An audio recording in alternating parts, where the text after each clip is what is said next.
all members of the homecoming court to report to their designated areas. All members of the homecoming court for the King and Prince presentation to report to their designated area.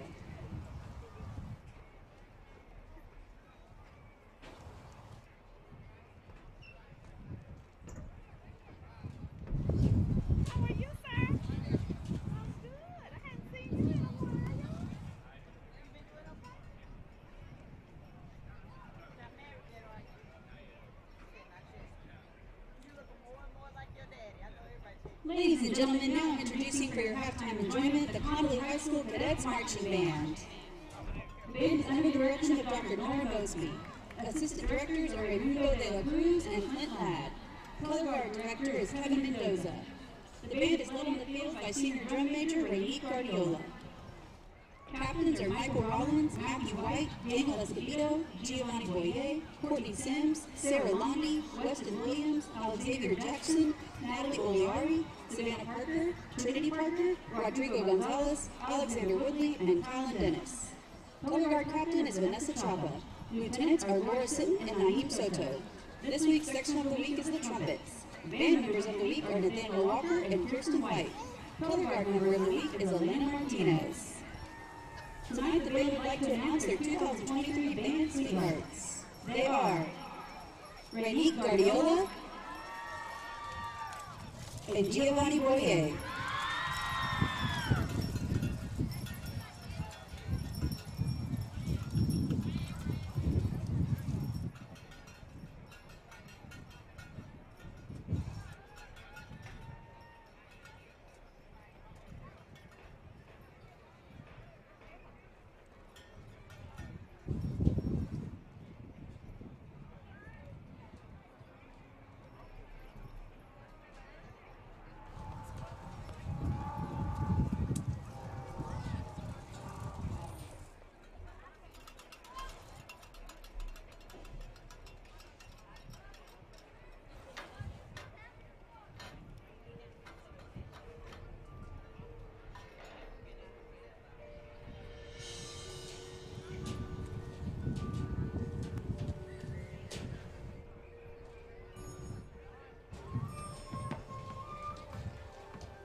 got that.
Good, big guy.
Tonight's crowning of the king will be done by Ms. Shaisha Thurkill, the mother of last year's king, Jelani McDonald. Jelani is currently playing football for the University of Texas in Austin. Now for the presentation of our princes. Starting with this year's sophomore prince, Mr. Caleb Meachie. Caleb is being escorted tonight by his mother, Sharday Meachie, father, William Meachie, and brothers, Kingston and Kobe Meachie. Caleb is active in student council, athletics, HOSA, AVID, Cadet Q, Upward Bound, and is a student athletic trainer. His friends describe him as energetic, funny, outstanding, and smart. His future aspirations are to attend the University of Texas at Arlington for nursing. His most inspirational teachers are his parents, Mr. Caleb Meachie. Now for our junior parents, Ricky Humphrey. Ricky is being escorted tonight by his mother, Natasha Humphrey. While in high school, Ricky has been involved in band, athletics, and AVID. His friends would describe him as funny and uplifting. After high school, he hopes to own his own business. His most inspirational teacher has been Coach Snell, Mr. Ricky Humphrey. Now for this year's teen nominees. Our first teen nominee is Ladarius Arrington.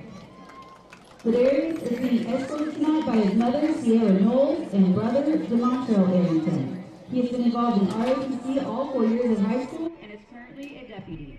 He has also been involved in the gaming club, QSA, on the student leadership team, and is in law enforcement with Mr. McCrae. His friends describe him as funny, a bit of a button pusher, someone who loves to have fun and goof off, but that always knows when it's time to be serious. He is also incredibly helpful. After high school, Ladarius intends to attend Baylor University and commission in the Air Force to become an officer. His most inspirational teachers have been Colonel Mathern and Sergeant Christian. They have helped him develop as a leader and have set him on the path to his future. Something that not a lot of people know about Ladarius is that he's actually an introvert despite his seemingly outgoing personality. Mr. Ladarius Arrington. Our next team nominee is Giovanni Boyer. Giovanni is being escorted tonight by his sister, Victoria Boyer, grandmother, Renita Shores, and friend, Savannah Parker. While in high school, Giovanni has been a member of the Cadet Marching Band, HOSA, Gear Up, Cadet Q, and is also a member of the Winter Guard. Giovanni's friends describe him as quiet, nice, athletic, unbothered, and unproblematic.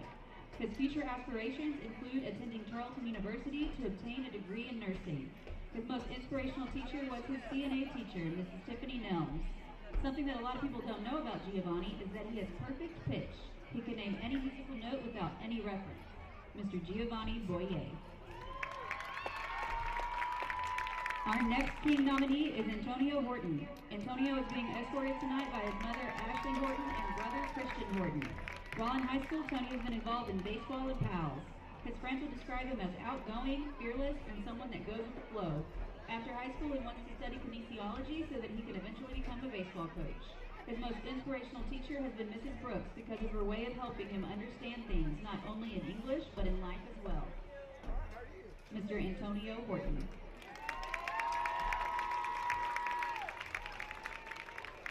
Our next team nominee is Jalen Nobles. Jalen is being escorted tonight by his mother, Erica Ratliff, and his father, Tori Nobles. While in high school, Jalen has been involved in football, basketball, and track. His friends would describe him as smart, funny, chill, nonchalant, and maybe a little antisocial.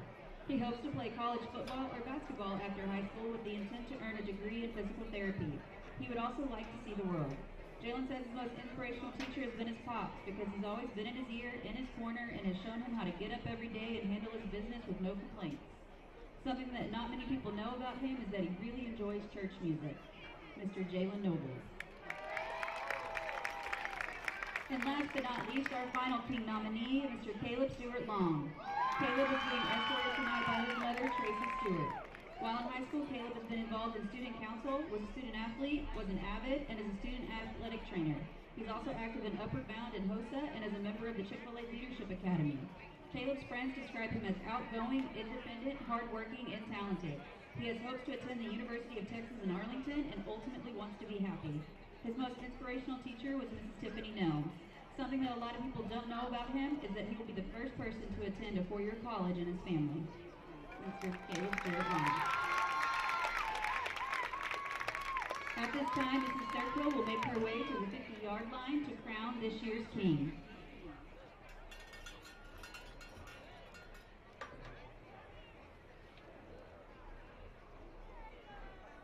And this year's 2023 homecoming king is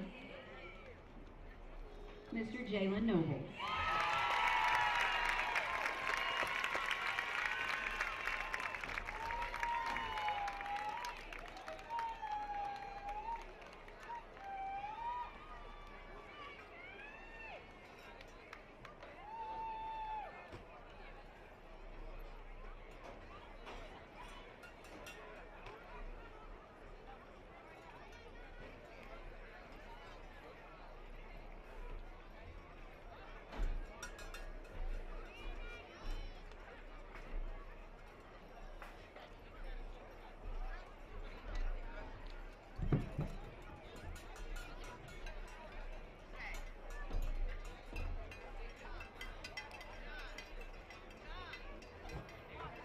Ladies and gentlemen, good evening.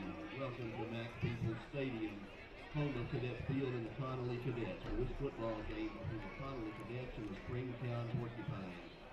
Tonight's game is being conducted according to the rules and regulations of the University Interscholastic League.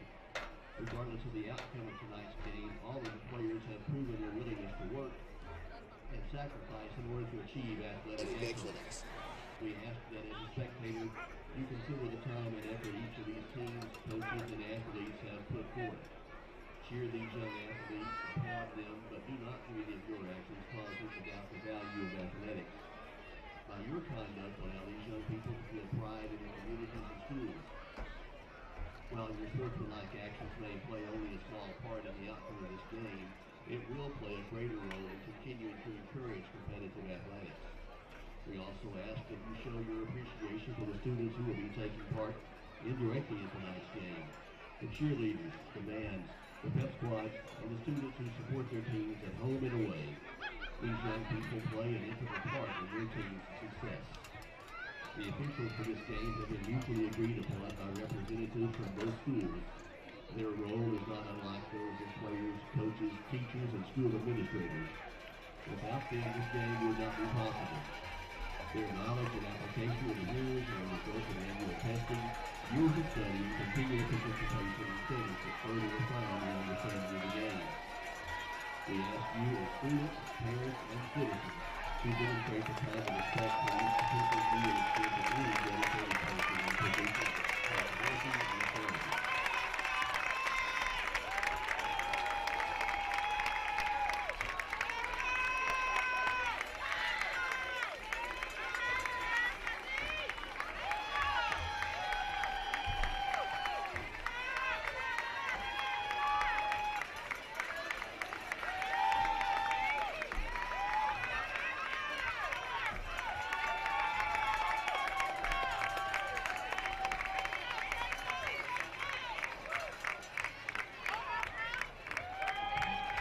Ladies and gentlemen, we ask at this time you please rise. We ask for a pause for a moment of silence, reflection, and respect.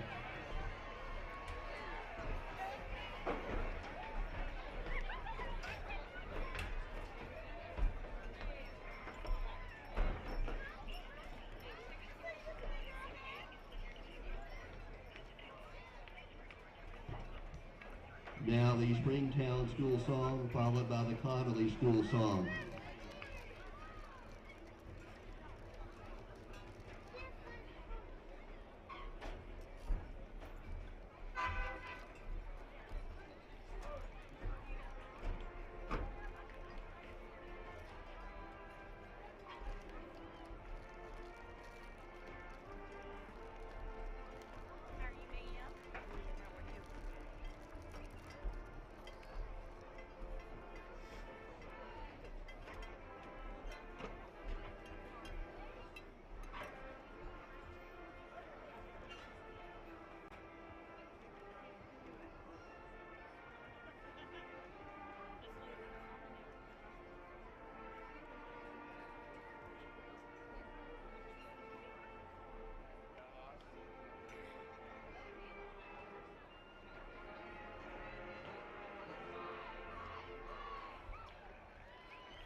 All right.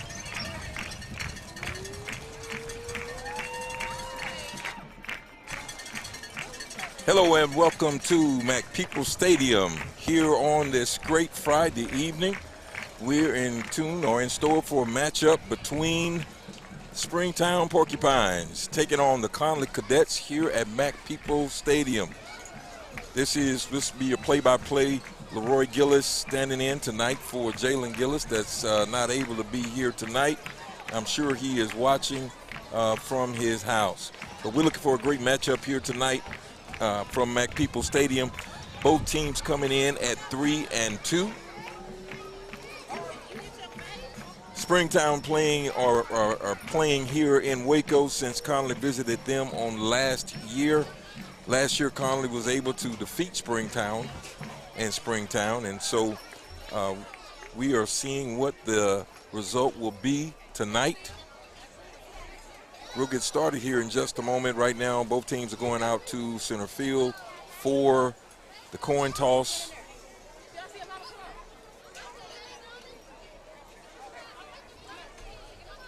I want to thank everybody for tuning in tonight, wherever you're tuning in from.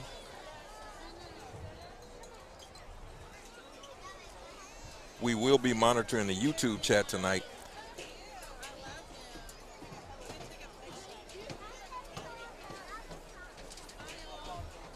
And the coin toss is up and coming.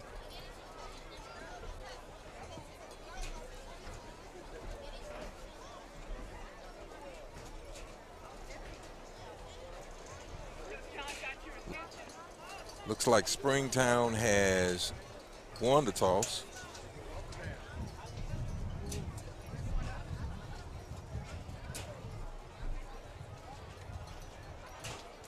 And they have elected, I believe, to kick off. So Conley will get the ball first here tonight. Homecoming evening. This is homecoming night, so we're looking for a great time here in Waco, Texas. It is about 90 degrees, and we'll see if we get a little break on the temperature. It has been pretty warm today. So after the presentation of the colors, we will be right back for the opening kickoff.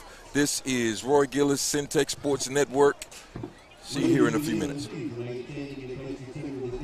presentation of the colors and the playing of the national anthem. The colors tonight are presented by cadets in the Connally Air Force Junior ROTC program, which is in its 31st year. The color guard is commanded by Cadet Glenn McDaniel, carrying the U.S. flag. Carrying the Texas flag is Cadet Julie McDaniel. Cadet Paige Bird, Cadet of the Month for September, is the right guard.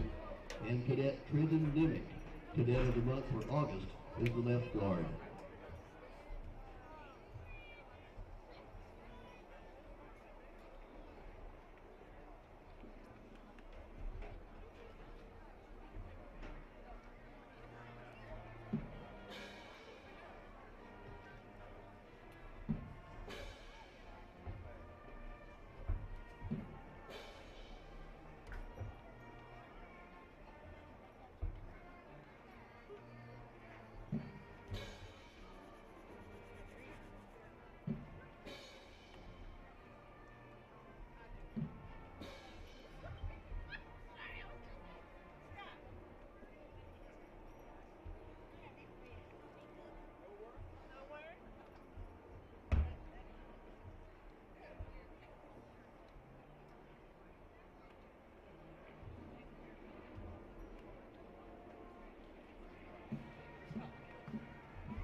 So we are here back to the action tonight here. Getting ready to kick off the first quarter. Conley Cadets taking on the Springtown Porcupines. Conley playing in their home blue with the silver helmets. And we have a slight breeze. Looks like the wind is coming in from the west at about 5 miles an hour.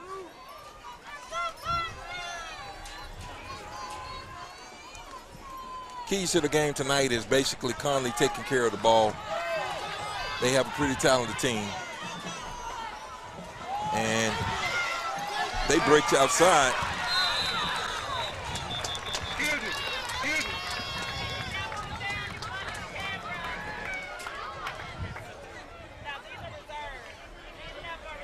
Conley gets a nice return back to the, looks like about the 30-yard line.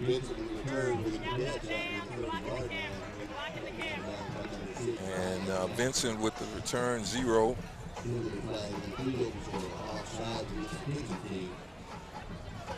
So there will be a penalty, looks like. They were offsides. Looks like Springtown was offside. So Conley will pick up that yardage enforced against the end of the run. So Conley taking the ball. They will have the ball on offense. And it's a handoff to Sibley. And he picks up, looks like about 4 yards.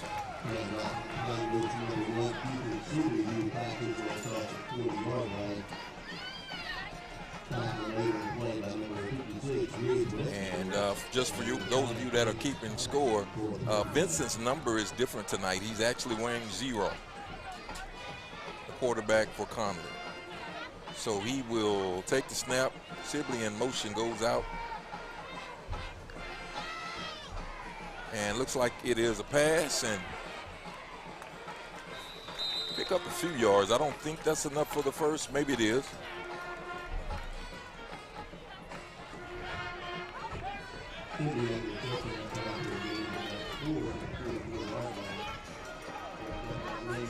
And so it looks like we're going to come up on a 3rd and short.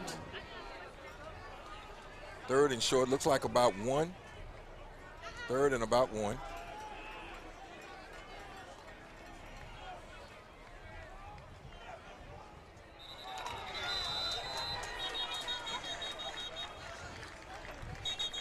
And we got a false start on Conley.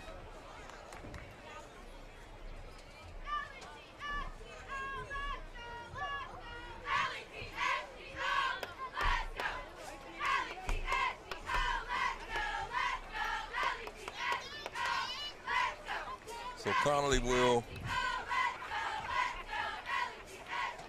be pushed back. It's going to make this 3rd down conversion a little further as they lose 5 on the penalty.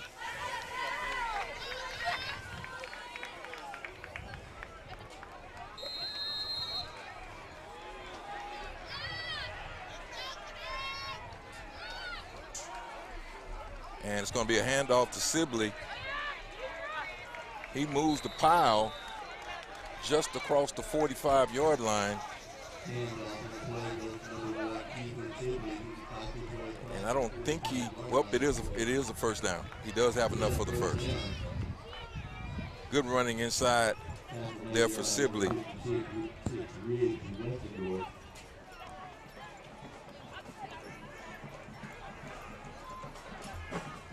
Looks like an empty backfield, Conley.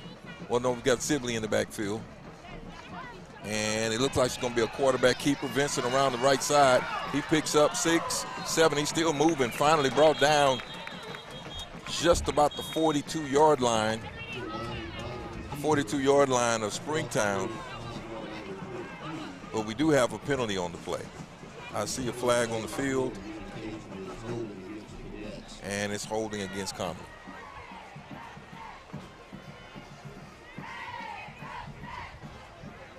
Now that is unfortunate. They did get good yardage actually on that keeper by Vincent.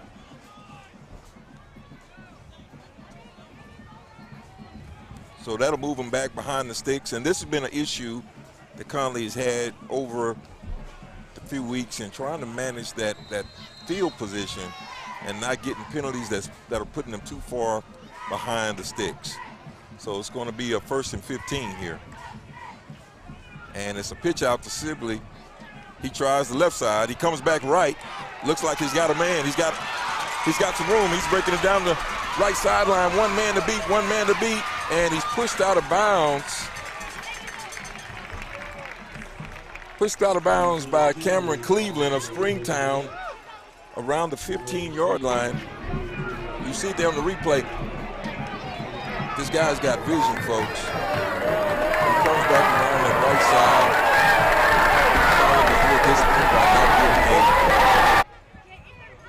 A blindside block and picks up some great yards. So Conley's on the 20, and it's going to be a keeper by Vincent. He keeps it. He goes around the left side. He's still moving. He's still on his feet. He's still moving, and that's going to be a touchdown. Or did they call him down? That's a touchdown. They did not put him on the ground. He was still moving. Every coach in America say, keep the legs moving, son. Keep your legs moving. He kept his legs moving. You see him on the replay here as it comes up. It's a simple play, a quarterback keeper. He goes around the end. First guy missed, second guy missed, third guy misses, and he's in for a score.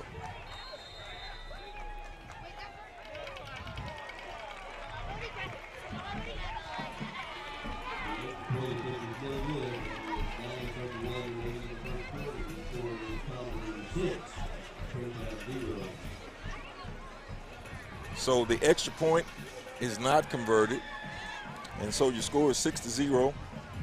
9:31 left to go here in the first quarter. Conley moves straight down the field methodically. Really nothing fancy, just straight running the ball. Of course, big run by Kiefer. And as I was looking at, I'll make sure that our stat guy texts me, but I do believe that Kiefer in 5 games have somewhere around 1,200 yards.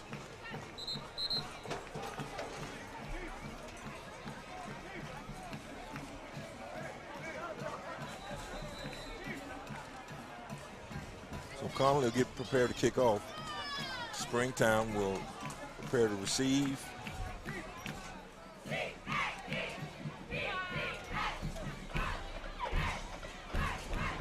Brian Balzadua will be prepared to kick off for Conley.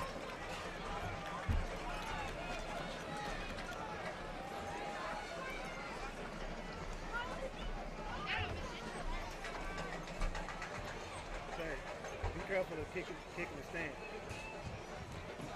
And kicks it deep to the right side. And Springtown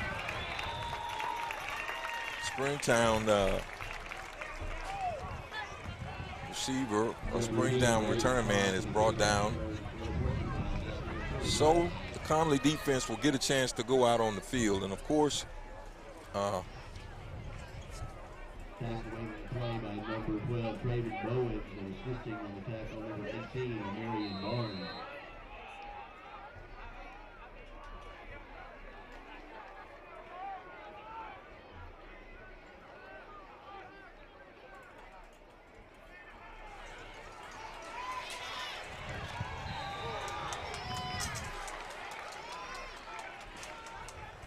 And Springtown looks like he picks up a few yards. It's going to be a second down.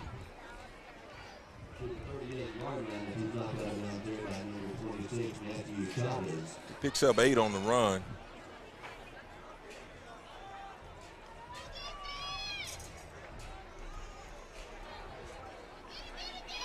And it's going to be a handoff, and Conley brings him down. I see Perez getting up from the bottom of that pile. So he did not get enough for the first down.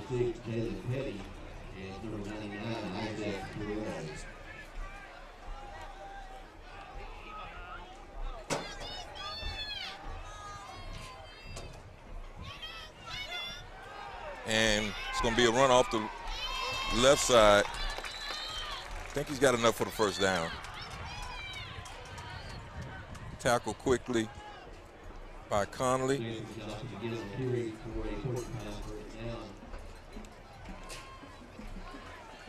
And I just got a text from Jalen Gillis. He's in 5 games, Kiefer has 1,268 yards. So first down for Springtown. It's going to be another handoff straight up the middle. He picks up good yardage. That is number 3, Drake Doggett for Springtown, straight up the middle. Now, Conley had some issues last week in Brownwood, stopping the run, and it really cost them there at the end of the game when they had 4th and goal and the lead. So they've got to find a way to kind of slow down the run game of the opponents.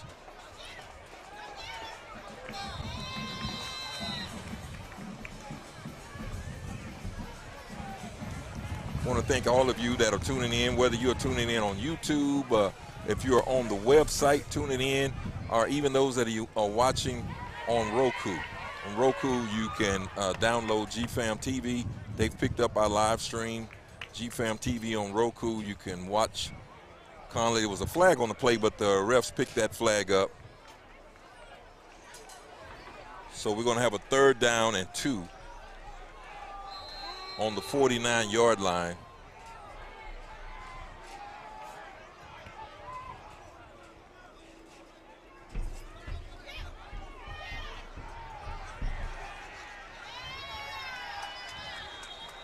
And that's going to be enough for a first down.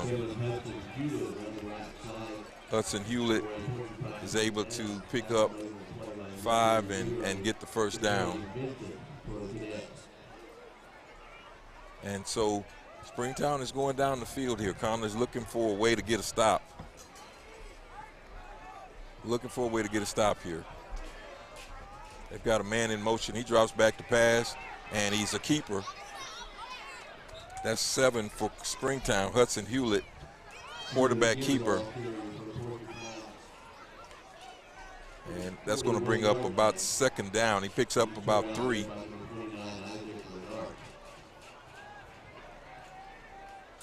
And so it'll be 2nd down and about 7. 7:01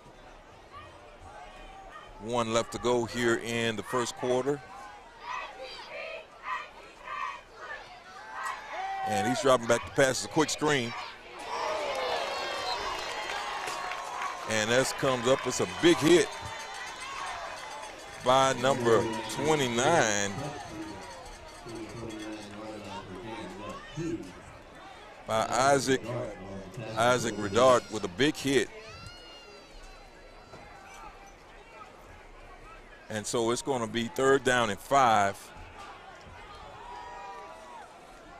3rd down and 5. Let's see if Conley defense can get off the field here. It's going to be a rollout to the right, and it's knocked down. It's going to be an incomplete pass, so it's going to be 4th and 5, and Springtown's going to have to make a decision. Looks like they're leaving their offense on the field is what it looks like at this point.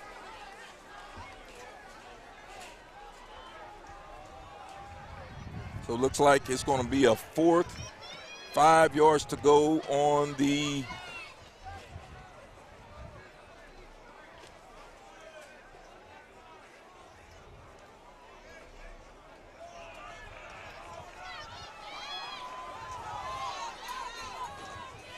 man in motion.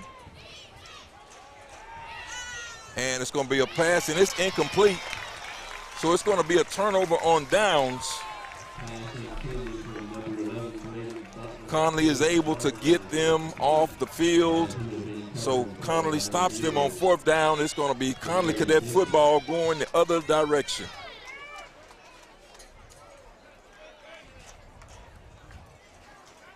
.608 left to go here in the first period. Conley Cadets up by 6.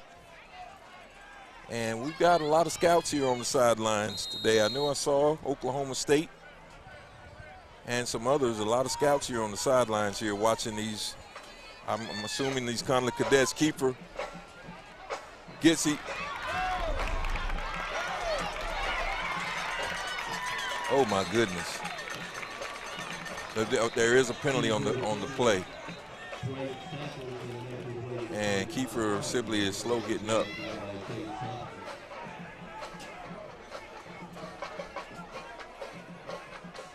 Let's look to see what the call is. It's going to be a hold against Conley.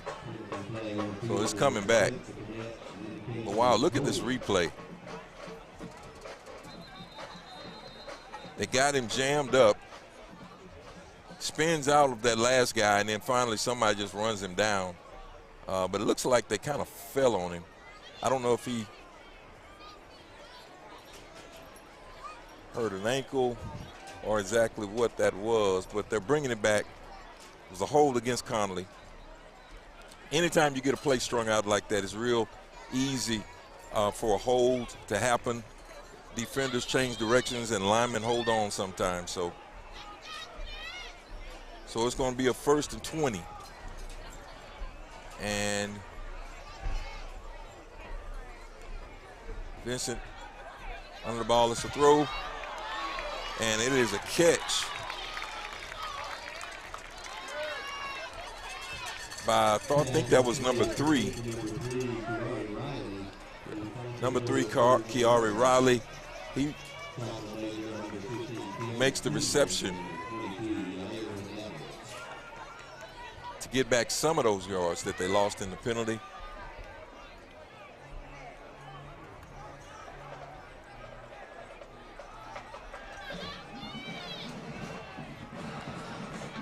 And it's going to be a keeper, number 16. I thought I saw a face mask, but I don't see a flag. It's a handoff to 16. That is Rashad Stubbs. And he picks up a few more yards, so it's going to bring up a 3rd down. And looks like, I'm looking at the yard marker, looks like that's going to be a 3rd. And not much. Looks like about the 25-yard line. And Porcupines actually have a pretty good return, bringing it back up to about the 37-yard line. So that's where they'll take over. With 3:39 left to go here in the first quarter, you are watching Conley Cadets on Centex Sports Network.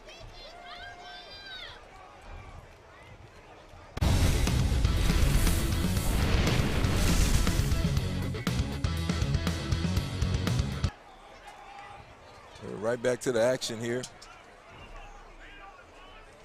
Right back to the action. And it's a pitch out, looks like. And Conley comes up and makes a big defensive play behind the yards marker. That was Jalen Petty making the tackle on Drake Doggett. And I think they're going to lose about 4 yards on that one.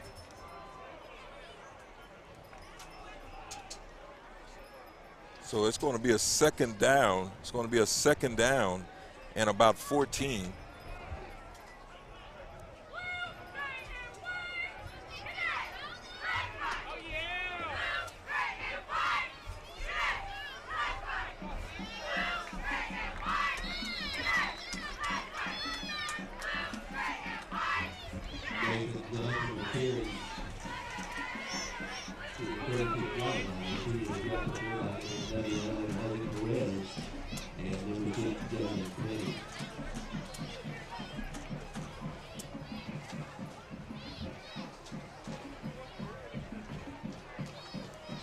It's going to bring up a 3rd and 11.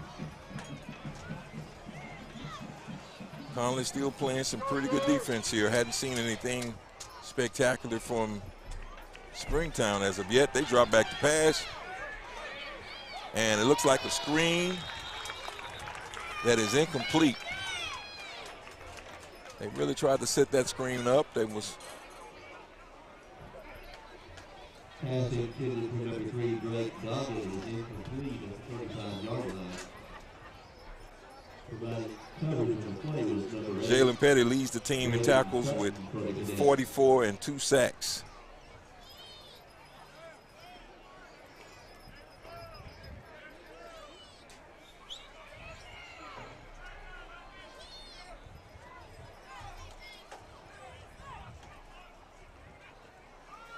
So it's a punt, not much there, and it's fielded by Vincent. He picks up, good return. He's still on his feet. Shamarian Vincent on the return. And he gets the ball all the way back to midfield. So really only a net of about 20 yards on the punt. So when we come back with 1:59 left, we're back to the action, and 1:59 left here in the first quarter. The Cadets will have it on the Springtown side of the field. Vincent in the backfield. Looks like Sibley is still on the sideline, and we may have a motion. Looks like we got a legal motion. Now these are the plays that kind of stifle the drive sometimes that Conley's trying to put together. You got to be disciplined enough. You know the snap is you're in the huddle. You know the count. This looks like it's a keeper. Vincent, he's looking for a hole. He comes up the right side, and he picks up about 4 to get some of that penalty yardage.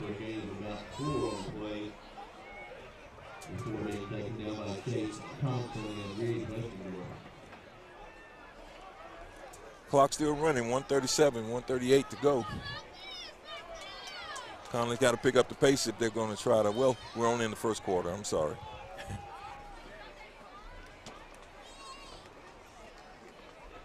And it's a fake. Vincent Rose left. Throws a screen out to the left side, or a wheel route out to the left. That was 25 for Connally. Malachi knows. And so that'll bring up a 3rd down. Looks like 3rd and about 6. 3rd and about 6.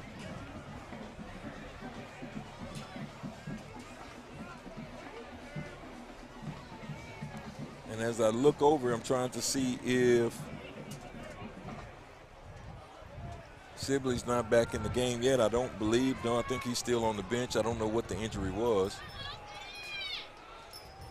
Vincent is back to pass. He's looking, he's rolling, he's being pursued. He throws it just over the fingertips.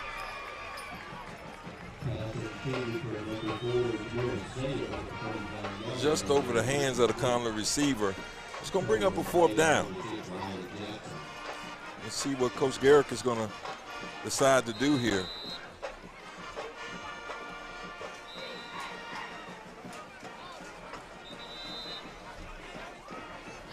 Looks like it's going to be a timeout. So with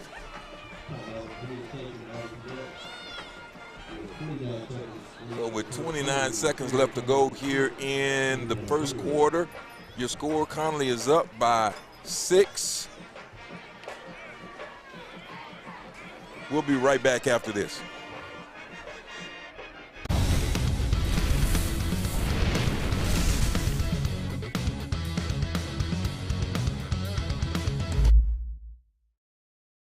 Hello, my name is Roy Gillis, CEO of Lighthouse Streaming, and you're watching Centex Sports Network.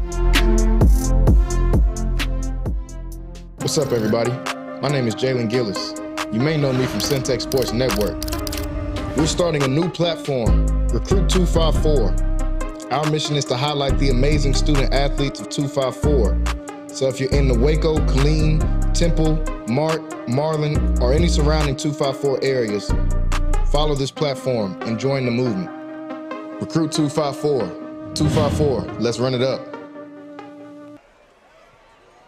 So back to the action here tonight here. Almost the end of the first quarter. Oh, it is a punt, goes over the head of the punter.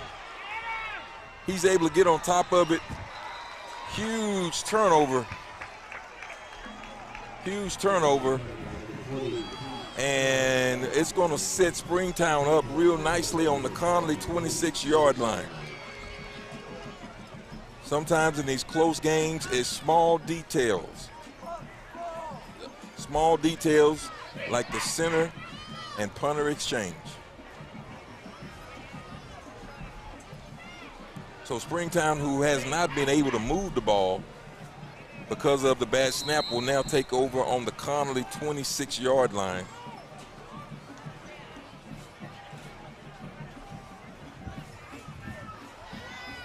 So he goes back to pass. He's looking for a man. Almost picked off. Good defense out there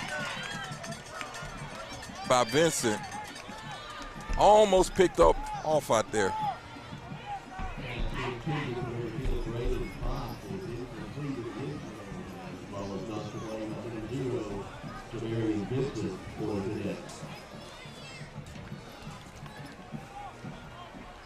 And so Springtown takes a shot at the end zone, which they should do. Conley with the good defense. So it's a pass out to the flat, and it's over the head of the intended receiver, Dylan Crutchfield, and that's going to bring up a third down. I don't believe that Springtown is in field goal range unless they've got a pretty good field goal kicker. So they're going to need to move the ball maybe another 5 to 8 yards to get into a decent field goal range and see what the play is here. One man in the backfield, and it's a handoff. North's quarterback, keeper 7, keeps it. He gets it down to about the 21-yard line. And I do believe that's going to bring us to the end of this first quarter.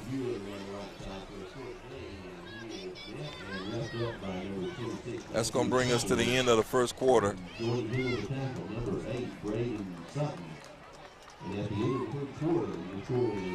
Which is score Conley 6, Springtown 0. And when we come back, Springtown will have the ball. It'll be 4th down and about 6. When we come back, we'll be right back.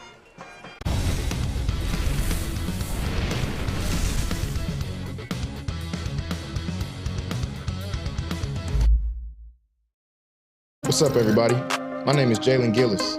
You may know me from Centex Sports Network. We're starting a new platform, Recruit 254. Our mission is to highlight the amazing student athletes of 254.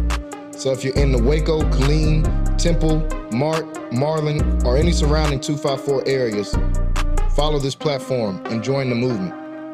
Recruit 254. 254, let's run it up.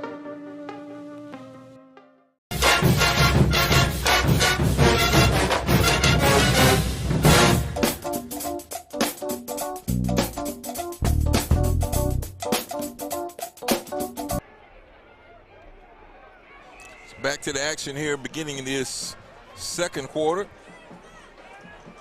Porcupines looks like they're going to go for it. It's 4th down and about 6.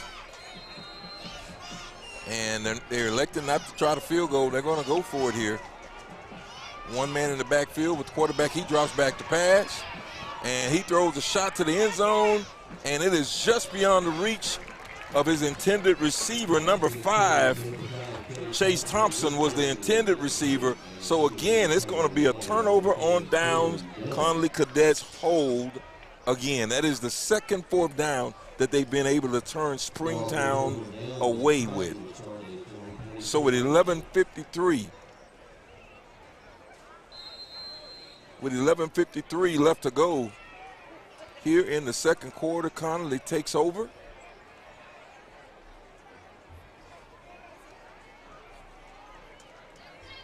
In the second quarter. And I'm seeing Kiefer is still on the sideline, so Conley it's a handoff. And he gets a couple.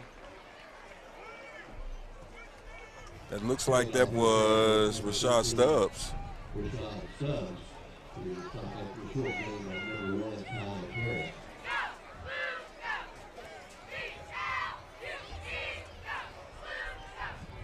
So Connally, it'll be a 2nd and 10. He just got back to the line line of scrimmage on that one. So this one looks like it's going to be a keeper. Vincent around the right side, and he's turned away.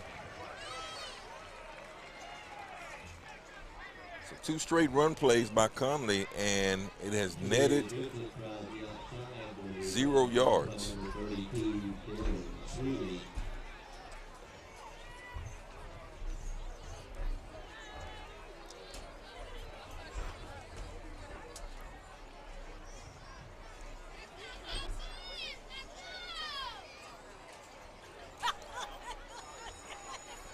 So it's going to be a 3rd down and 11.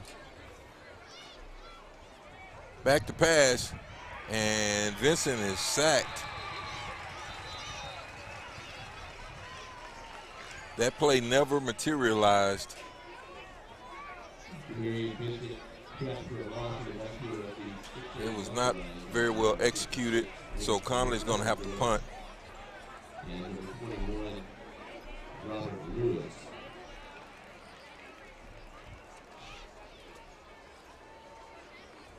Conley, we have to punt. It looks like they are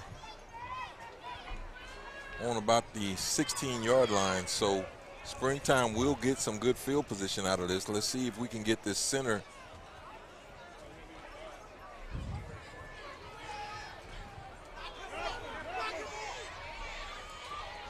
And Conley is on the receiver quickly, just around the midfield mark. Right around the midfield mark. And so Springtown will take over. Looks like around the Conley 49-yard line. Around the Conley 49-yard line. 9:38 left to go here in this second quarter. Conley up by 6. And of course, Conley's big-time player, best running back in Central Texas, is on the sideline. It's going to be another pass by Springtown. This time it's going to be a pass interference.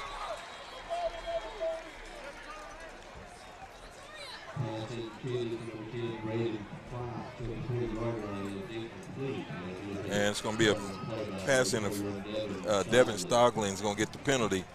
And it's going to be a pass interference on that one. And he really didn't need that. That was unnecessary. I think he lost the ball. He lost the ball in the lights, and he was really just trying to make sure that the receiver hadn't gotten past him, or the ball was not getting ready to drop into the arms of the receiver. And you've got to be able to not only play the receiver, but you got to, when you look back, you got to find that ball.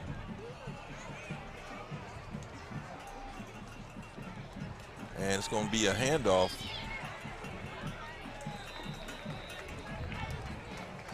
He doesn't get much. Looks like he got about 3 yards.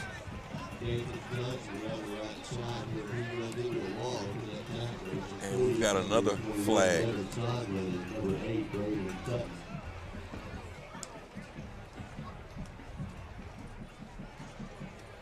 Let's see what this call is.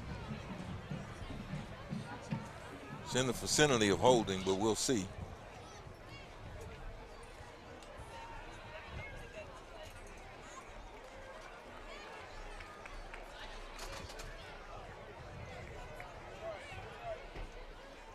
So this is going to be a big mark-off. I think this was a personal foul against Springtown.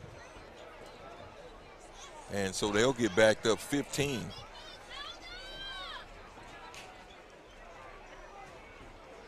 So they've lost almost all of the gains that they got from the pass interference. It is still first down, 1st and 19.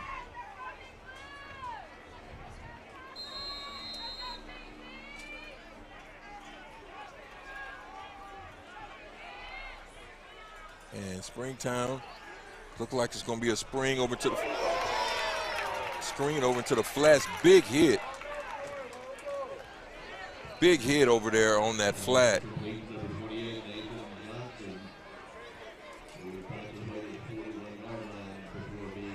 You see it on the replay here.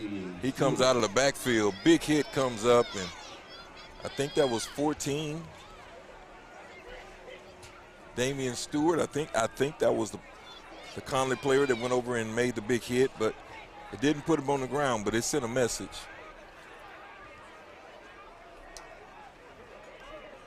So it's going to be 2nd and 17. And it's keeper by the quarterback. Connolly's on top of it. He picks up about a yard. It's going to be a 3rd down coming up, 3rd.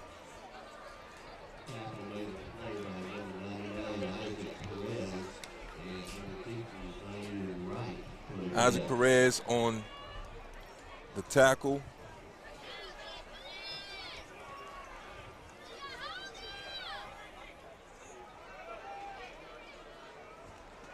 And here comes Conley. It's a pass. And that's incomplete. Much better defense there by number 4, Jamar Sales.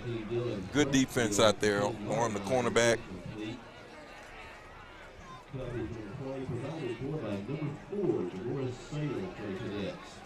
And so that's going to bring up a 4th down. 4th and 14. And it's really, I think it's a punting down, but we'll see what Springtown does.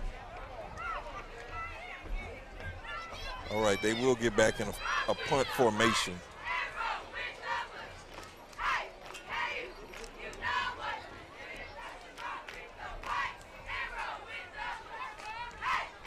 And it's almost like a little push punt. And it's going to take a Springtown roll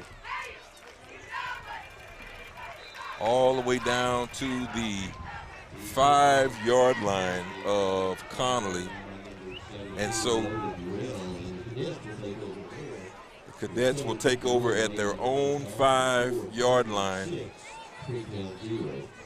7:51 left to go. We're still with a Conley 6, Springtown 0 score here in the 2nd quarter. Welcome everybody for watching Centex Sports, wherever you're watching from. This is Roy Gillis filling in for Jalen. He is not doing play-by-play tonight, so I am filling in for him.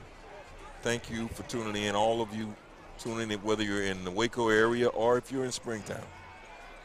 And it's going to be a pass.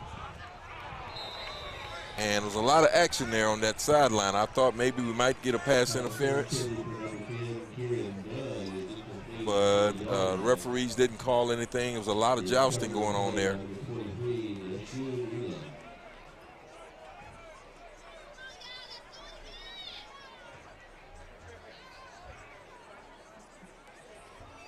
And Connally looking for some offensive production. They've been stagnant.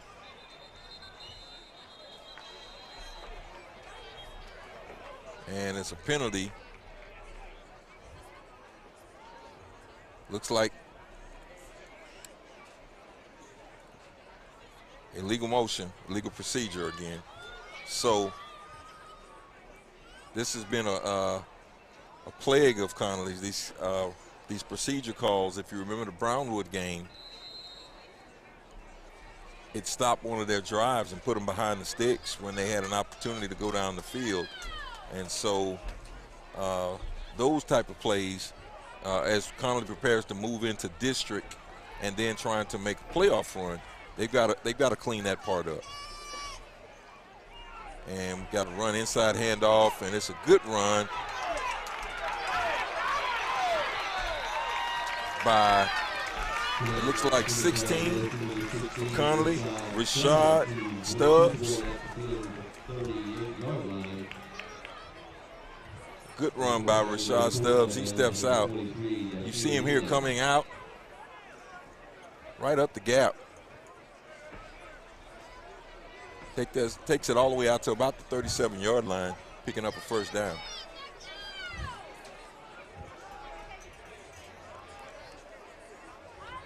And it's going to be another handoff.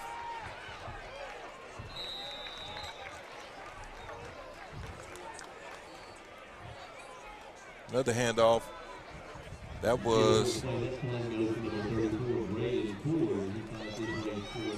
Braden Ford picks up about 5 yards. Good run, good run. So it'll be 2nd down and 5, 6. Vincent under center. He rolls right. And he was looking for some space out there. Porcupines have done a good job at sealing up those ends and really getting some pursuit on the edge. Since the Conley hadn't been able to get much yardage on the edge for about the last 3 possessions. So the Porcupines have made some adjustments out there.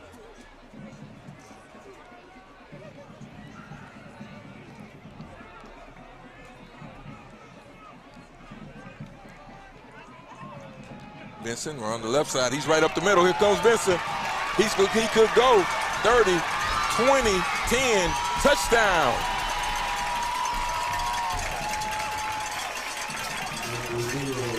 Big time play.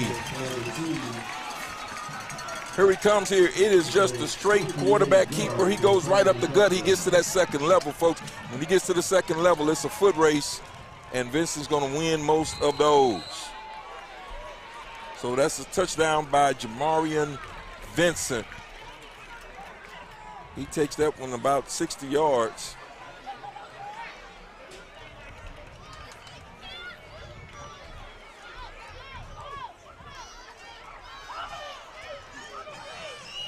And Conley tries to go for 2, and that was no good.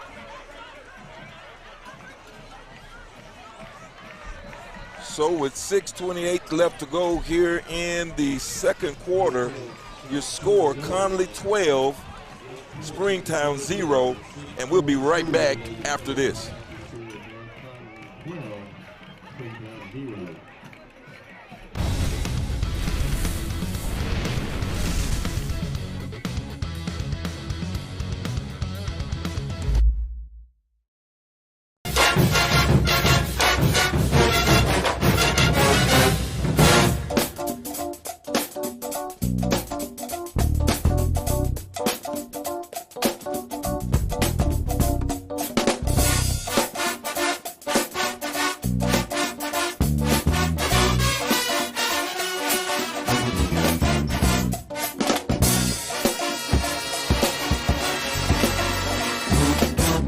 What's up, everybody?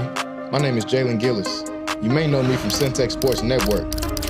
We're starting a new platform, Recruit 254. Our mission is to highlight the amazing student athletes of 254.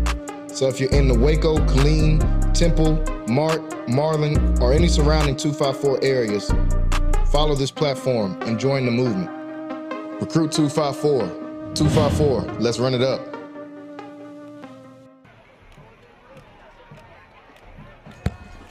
Back to the action here tonight.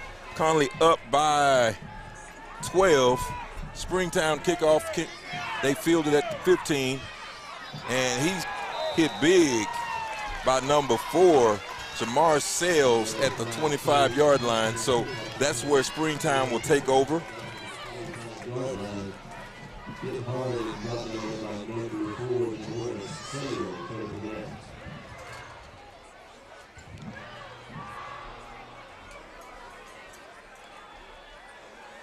Thank all of you guys for tuning in. See the big hit there on the replay. Daniel Patrick, Braden Holmes. Thank you guys for tuning in. And we've got a good run by Springtown. That was number 3. Drake Doggett picks up about 11 yards, get a first down there. And we'll thank everybody for tuning in, all of you guys. Yes, Patrick, it is penalty number 7 or 8. And so they've got to do something.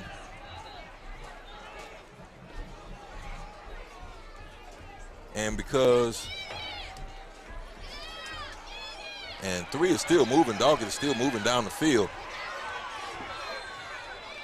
And they've got to get that guy on the ground. He doesn't go down easy.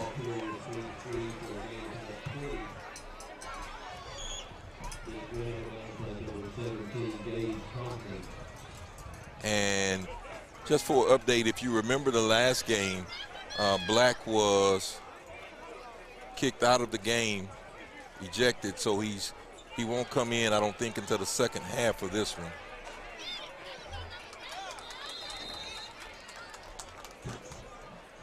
For those of you that were watching, I know some people were commenting in the chat, so you will see him in the second half.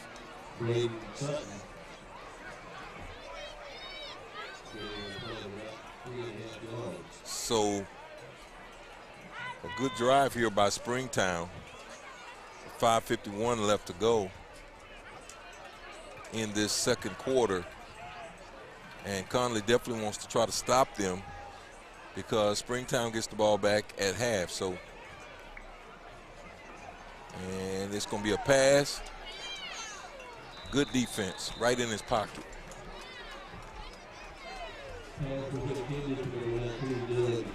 And I think that was Damian Stewart on that on the defense there. You want to stay in that receiver's pocket and then make your turn. Stay in his pocket. And so it's going to bring up a 3rd and 7. 3rd and 7.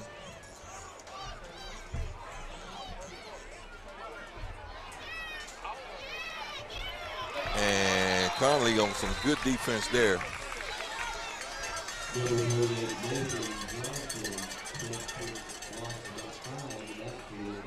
They lose 5 on that one. That's going to bring up a 4th down.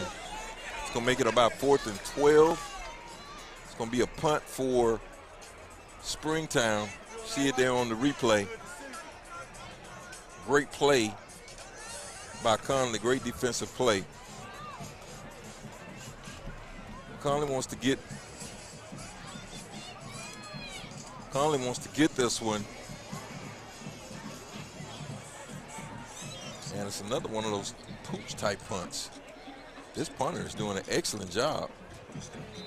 So Conley will take over at the 6-yard line this time. So excellent punt by Springtown again. And so with 4:42 left to go, we'll be right back here in about 30 seconds. Conley with the ball.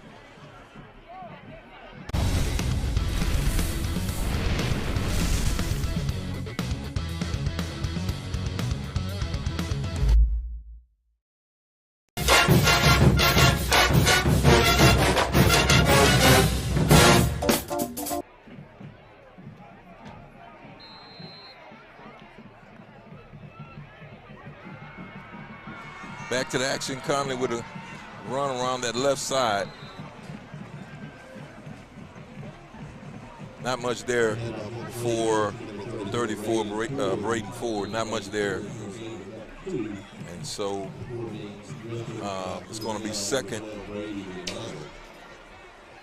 It's going to be a second down coming up here. I thought he might have gotten 2, but maybe he didn't.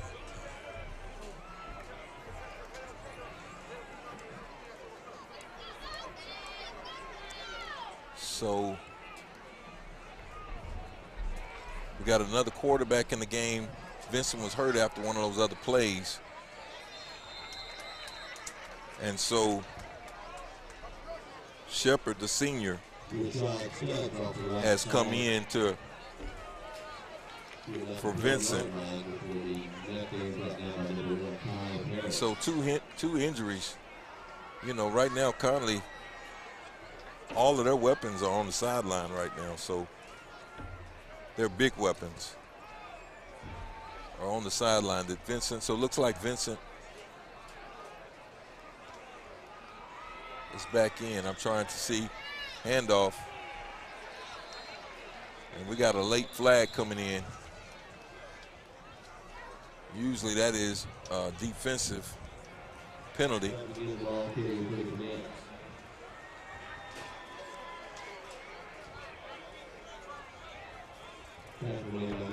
So it's a hold against Conley.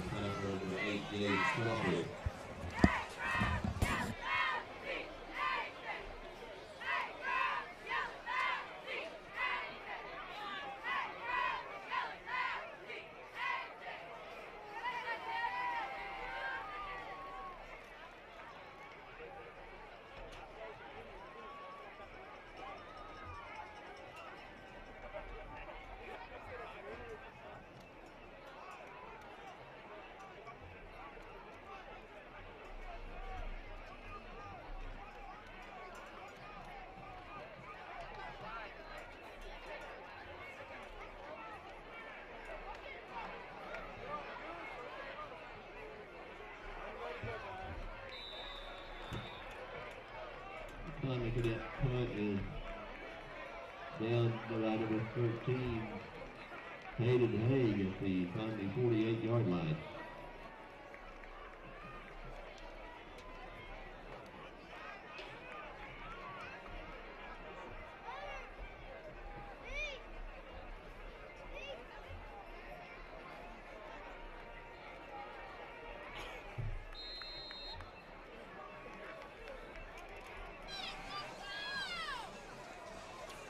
And so Springtown's got it back here.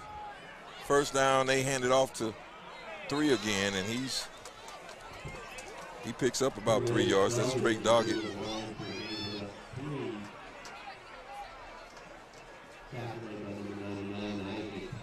And Springtown's going to do all they can to try to get in this end zone.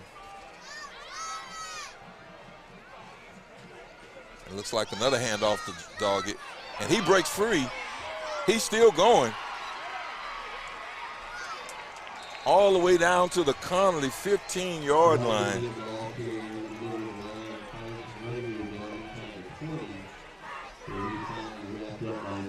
And that was just straight bull rushing, nothing special about it. They just got to put him on the ground. It's going to be a pass out to the flat.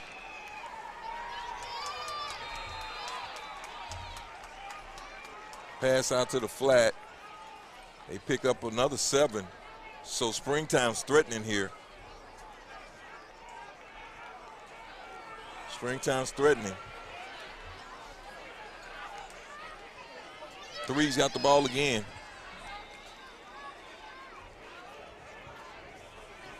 Greg Doggett calls his way to the 2-yard line.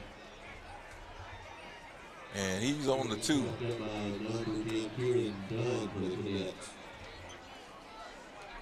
And we got a timeout here called by the Cadets, look like. 2:01 remaining. And I'm sure Coach Garrick is trying to regroup this defense and maybe leave a little time on the clock for his offense to try to score in case Springtown scores. So give us a moment. We'll be right back. You're watching the Conley Cadets on Centex Sports Network.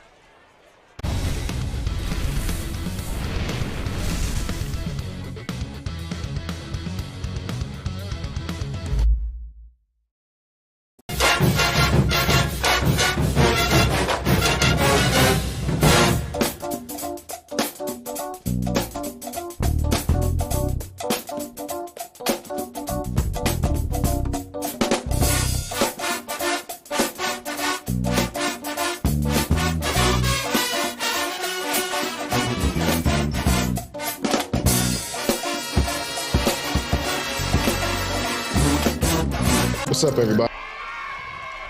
Back to the action here. Springtown threatening to go in on the 2-yard line. Deep in the red zone. They've got a jumbo package in, and looks like that's going to be a touchdown by Springtown. They get into the end zone.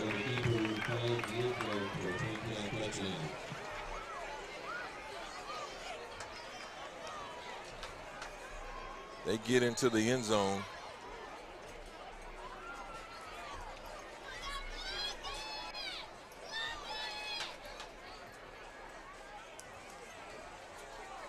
And the extra point is good.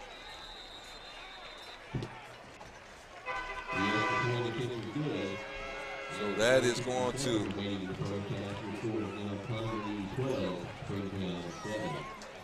to make your score 7-12. Conley up by 5. Here with a strange last 3 minutes of this game.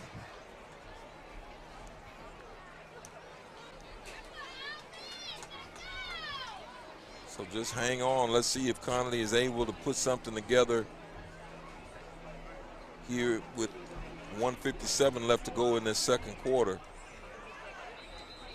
Springtown hadn't done a whole lot offensively, but they did take advantage. Big run by number 3, Drake Doggett.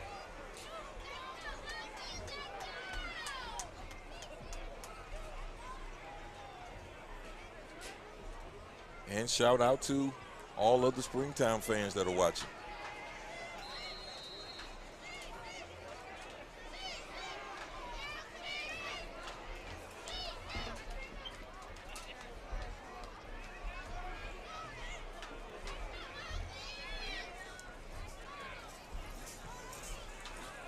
And it's a kick over to the left side, and it's fielded.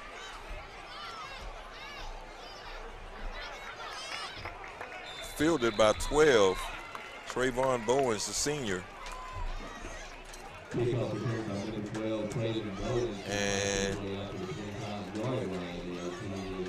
gets it up to the 25, so it'll be about a minute, 47 seconds left to go when Conley takes over. I'm looking to see who is coming out.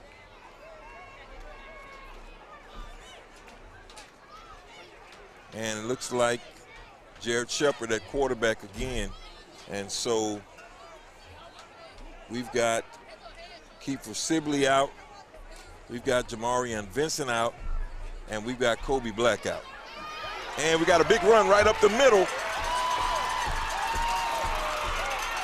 Huge run right up the middle by number 24.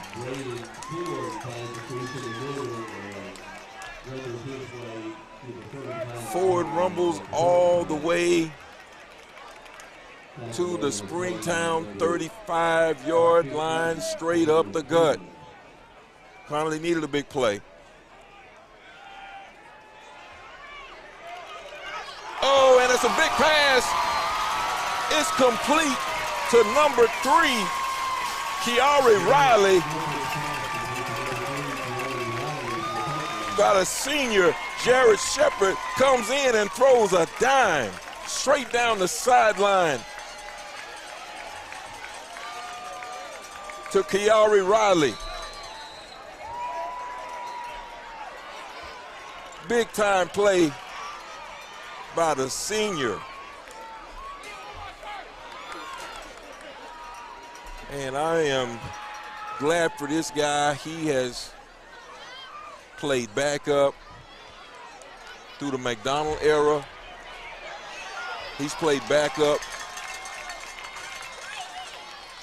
through the Kavian Gaither era.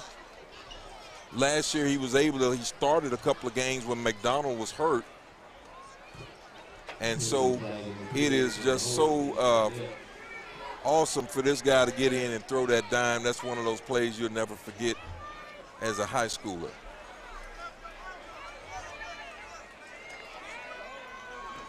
That was all started by that run up the gut.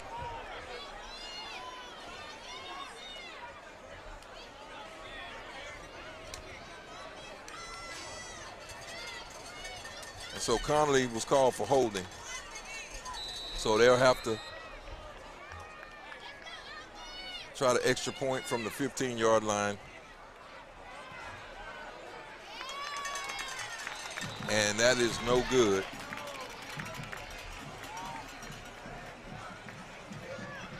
So that's going to take this to 18.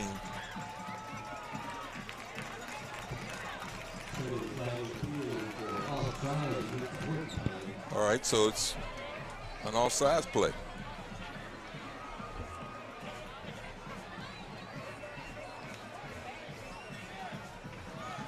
So Conley will get another shot at this extra point.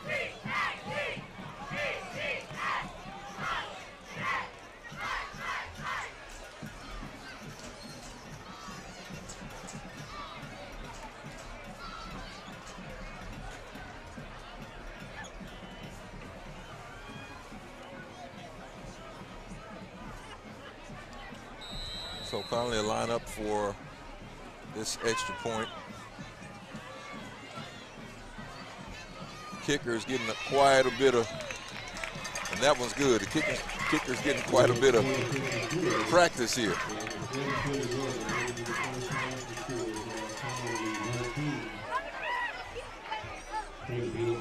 So, with 1:19 left to go here in the second quarter, Connally 19 and Springtown 7.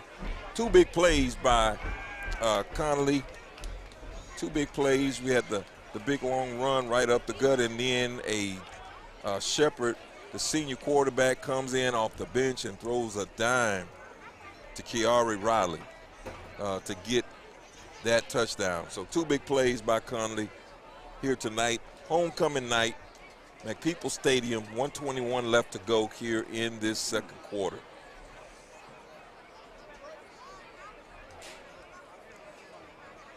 So I'll try to get an injury report for Vincent and Kiefer.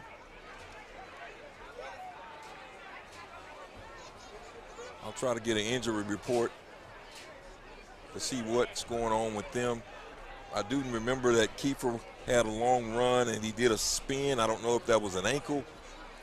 He had about a 40-yard run, and at the end of it, he went down. So I didn't see exactly what happened to Vincent, but I will get an injury report.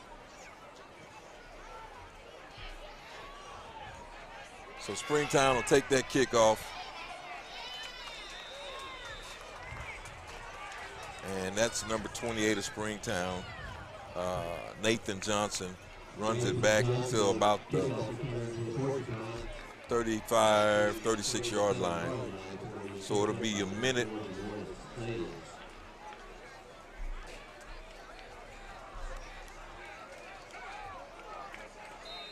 Be a minute 13 left to go here for Springtown. Let's see what they draw up. One back in the backfield. He's back to pass. He's looking. He's got a lot of time. He's got a man breaking free down that middle. And the receiver didn't make an adjustment to the ball. He had a step. He had a step on the Conley defender. He had a step on him, but he didn't make an adjustment. I think he might have lost the ball in the lights.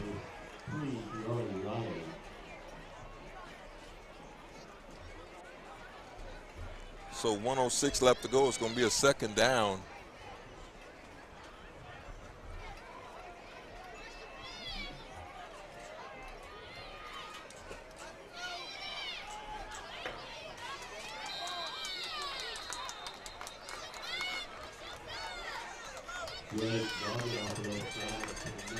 And they hand the ball off.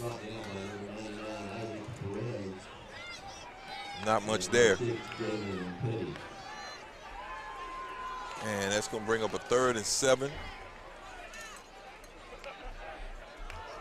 And I think they're going to have to call a play. And he's back to pass. He's looking, he's got time. He throws out to the flat, and that is no good. Good defense by DeMarcus Harvey.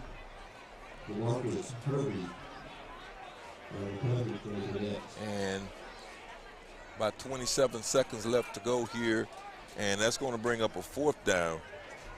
And I'm sure that'll be another punt by Springtown. 19-7. One man back for Connally.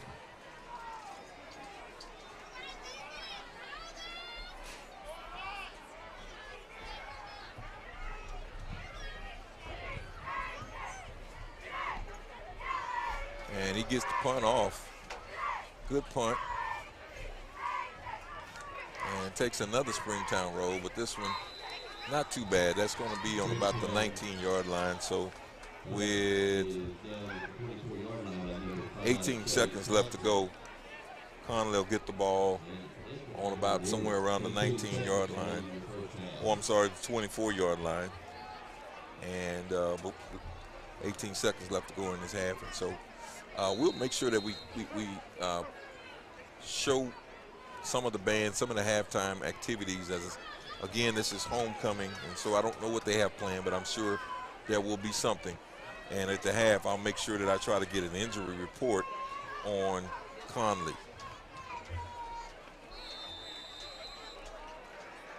And Conley will just take a knee on this one. And so we'll go to the half with your score tonight, 19-7, Conley up. and we'll be to the halftime, and we'll show the halftime show. Folks, when we come back, Conley will be on defense. Stay tuned. You're watching Centex Sports Network, Conley Cadet Football.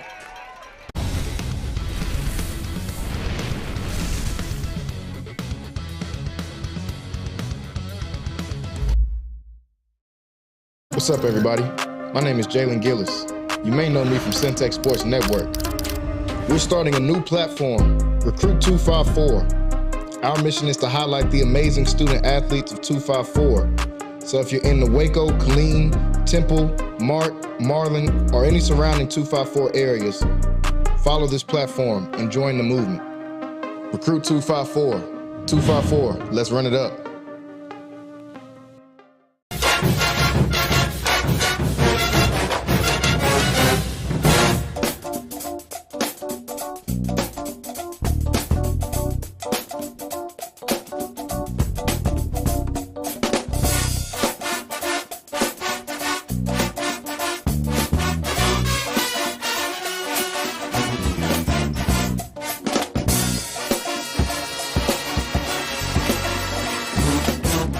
What's up, everybody? My name is Jalen Gillis. You may know me from Centex Sports Network. We're starting a new platform, Recruit 254. Our mission is to highlight the amazing student athletes of 254. So if you're in the Waco, Killeen, Temple, Mart, Marlin, or any surrounding 254 areas, follow this platform and join the movement. Recruit 254. 254, let's run it up. That we hosted here on time. They did what they needed to do, was seamless and transparent. It was great. And feedback, everyone was impressed. So it went out, it was a conference level, so a state level event, and everyone was impressed with the product and the result. We got the DVDs too, which people purchased, and they were impressed with those. It was great overall.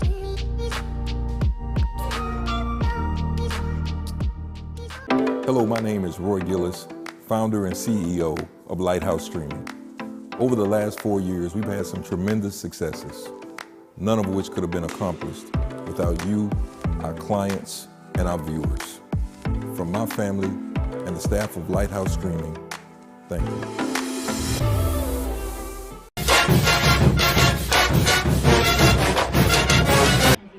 Co-captain, and senior Miss Kate Mitchell, captain. Dancers of the week are Danielle Schlaffer, daughter of Christy Wood. Congratulations, Danielle. Thank you for your positive attitude and putting in the extra work. And Sarah Grazer, daughter of Scott and Tammy Grazer. Congratulations, Sarah.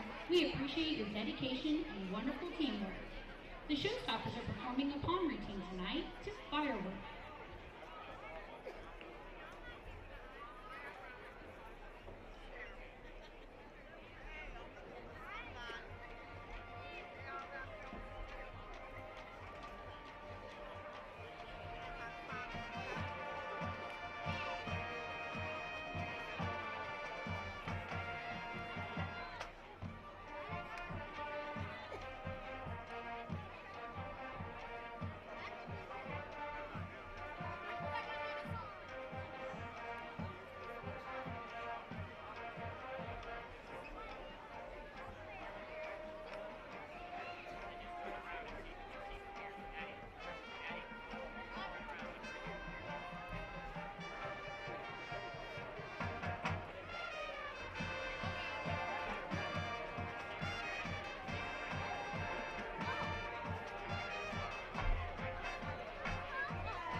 Ladies and gentlemen, please welcome to the field your Sound of Springtown Marching Band.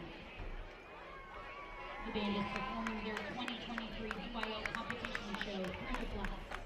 The band is under the field direction of drum majors Kate Mitchell, Luke Holtman, and Ren Wood. The section of the band is the color guard.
The band is directed by Scott McFetridge, Cheyenne Rodriguez-Uribe, Rachel Garza, Alexis Wells, David Lucas, and Grady Huffman. Let's have a great day.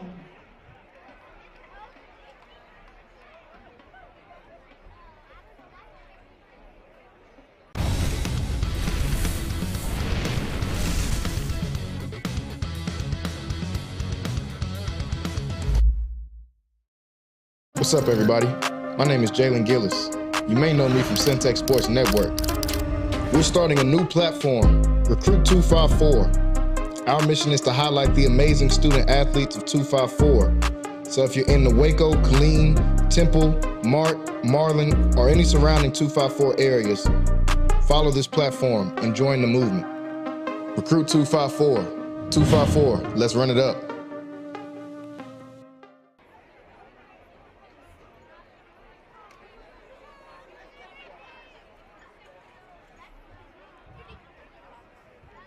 Good evening, and thank you for joining us for the presentation of Princesses and the crowning of our 2023 Homecoming Queen. Tonight's crowning will be done by our 2022 Homecoming Queen, Miss Destiny Gonzalez. We will begin tonight's presentation with our princesses, starting with our freshman princess. This year's freshman princess is Kiana Moore.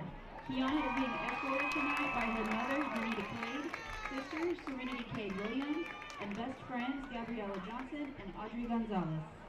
Kiana is involved in cheer, avid, volleyball, HOSA, and intends to play basketball.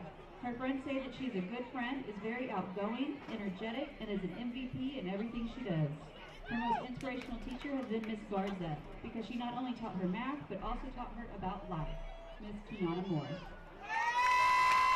Our first night princess is Miss Taylor Walker. Taylor is being escorted tonight by her brother, Garrett Burrell. Taylor is involved in cheer and HOSA. Her friends would describe her as supportive, can make anyone laugh in any situation, is understanding, and is accepting of people for who they are. She hopes to be a successful business owner one day. Her daycare and second grade teachers have been her most inspirational teachers because they always reminded her that she is capable of anything and to dream big. Something unique about Taylor is that she loves coloring books. Miss Taylor Walker. This year's junior princess is Diane Stewart. Diane is being escorted by her mother, Camila Flowers, and sisters, Zari. Also, she is being escorted by her best friend, Paulina Diosdado Valenzuela. Diane is active in student council, HOSA, AVID, and is the cheer manager. Her friends describe her as intelligent, independent, caring, loving, funny, and resilient.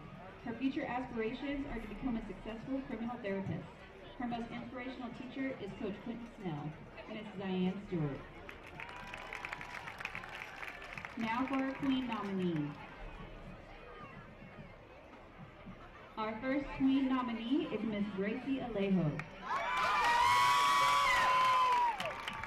Gracie is being escorted by her parents, Eric and Christy Alejo. While in high school, Gracie has been involved in volleyball, softball, and law enforcement, where she is currently serving as captain. Her friends describe her as stubborn, kind, and weird. After high school, she will attend the University of the Incarnate Word, where she is committed to play D1 softball.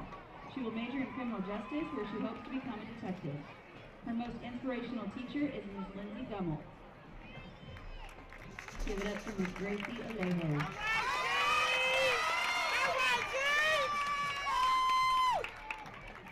Our next Queen nominee is Jaylee Calhoun. Jaylee is being escorted tonight by her mother, Ms. Tina Walker, Aunt Ashley Bean, and Uncle Artis Reese. Jaylee is the proud president of the senior class, a 4-year member of ROTC, and a 6-year AVID student. She is also involved in HOSA and Gear Up. Her friends describe her as outgoing, outspoken, fun-loving, and caring. They say that Jaylee will set them straight with love. After high school, Jaylee plans to attend the University of Houston to obtain a bachelor's degree in cybersecurity and computer science. Her most inspirational teacher was her 3rd and 4th grade teacher, Ms. Jessica Hogg. Ms. Jaylee Calhoun. Our next Queen nominee is Formaya Johnson. Formaya is being escorted tonight by her mother, LaWanda Joyner, father, Corey Johnson, and brothers, Jamarian and Zy Marion Joyner. While in high school, Formaya has been involved in law enforcement, softball, and AVID. Her friends would describe her as smiley, confident, and humble. After high school, Formaya plans to go to TSU or Arkansas Baptist to major in social work. Her most inspirational teacher is Mr. McCrae because he always lets them know that there's not anything that she can't do, and it's obvious that he truly cares about his students. Ms. Formaya Johnson. Next we have Ms. Sincere McDonald. Sincere is being escorted by her mother, brother LaMarcus McDonald Jr., and sister Bailey Giles. Sincere is the vice president of the senior class, a 6-year AVID student, and is a 4-year letterman in volleyball, basketball, and track. She is also involved in the Chick-fil-A Leadership Academy, Gear Up, Upward Bound, HOSA, and is a certified nurse's assistant. Her friends would say that she is a mother friend. She's passionate about everything, is intentional about every move she makes, is outgoing, and knows how to be fun at the right times. After graduation, Sincere will enter the National Reserve for the Army. While in the Army, she plans to obtain her bachelor's degree in nursing. Her most inspirational teacher has been Coach Quentin Snell. He inspires her daily without trying and ensures that all of the students are reached when he teaches. Something that most people don't know about her is that she can sing, loves to cook, and can do hair. So book at her. All right,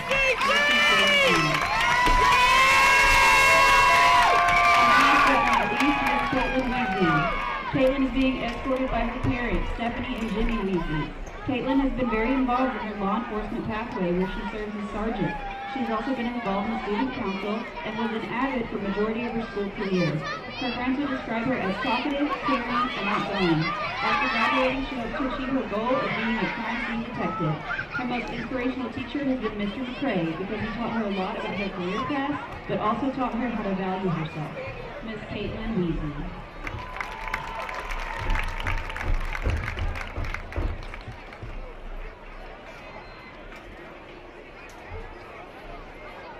At this time, our 2022 homecoming queen, Destiny Gonzalez, will make her way to the 50-yard line to crown this year's 2023 homecoming queen.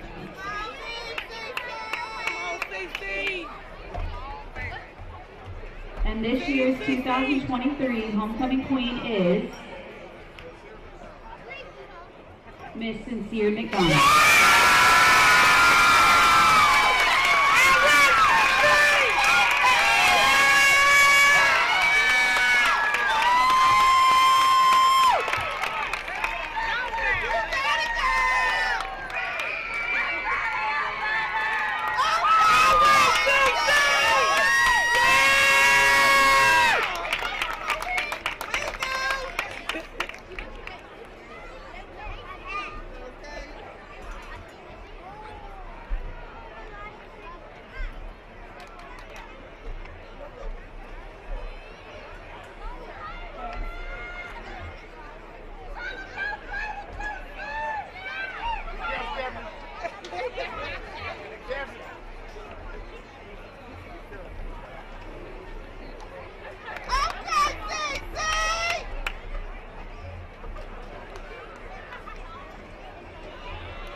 What's up, everybody? My name is Jalen Gillis. You may know me from Centex Sports Network. We're starting a new platform, Recruit 254. Our mission is to highlight the amazing student athletes of 254. So if you're in the Waco, Killeen, Temple, Mart, Marlin, or any surrounding 254 areas, follow this platform and join the movement. Recruit 254. 254, let's run it up.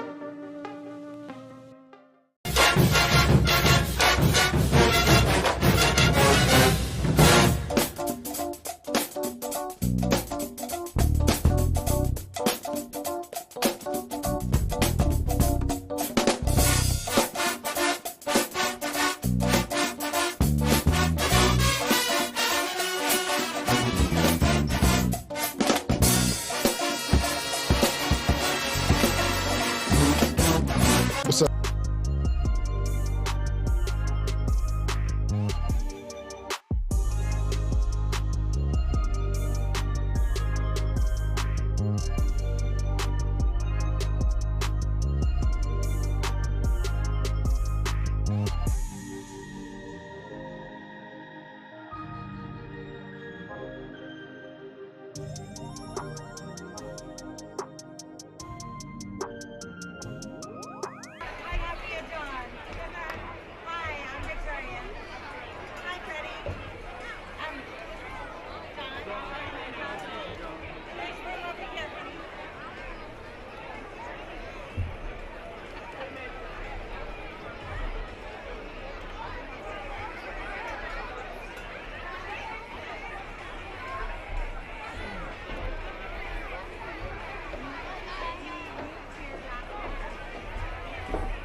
here, listen to me.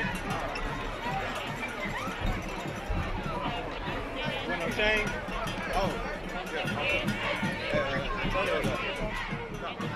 I got to do it earlier.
So we are back to the action here, getting ready to kick off the third quarter.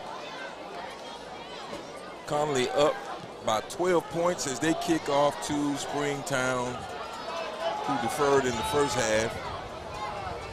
Really a kind of a defensive first half. No team really asserting themselves.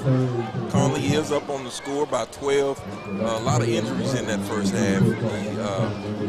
The starting quarterback for Conley, Vincent, went out with what I think is an ankle sprain. And Keeper Sibley, I don't know what his injury was, but he was out as well. And of course, Black was out because he was ejected in that game in Brownwood, and so he had to sit out the first half of this game. So we'll get a chance to see. Matter of fact, he's already in at safety. He's already in at safety.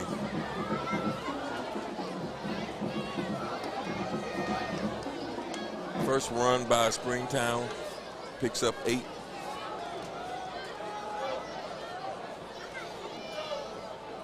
So this one's going to be a keeper.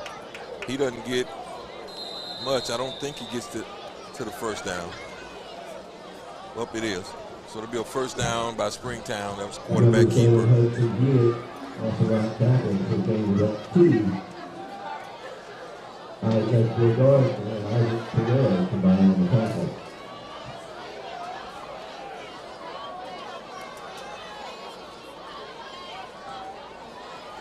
Be a pass, and he's got a receiver. Oh, y'all got to wrap he's still moving.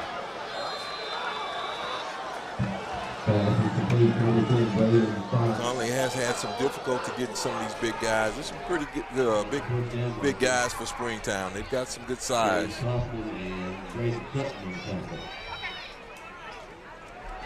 That's another pass. They're getting out to that edge, and that one doesn't get him much.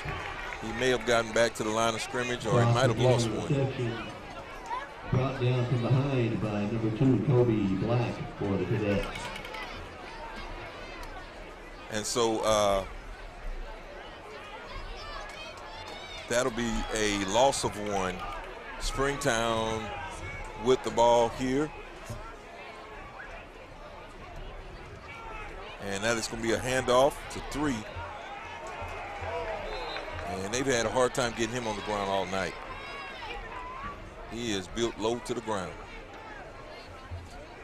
So he picks up about 4. So it's going to be a third down and about 7. 9:50 left to go here in the third quarter. This is the first offensive possession by Springtown.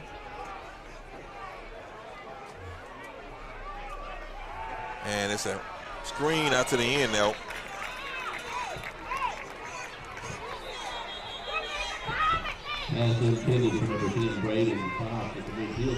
And we got a flag on the play.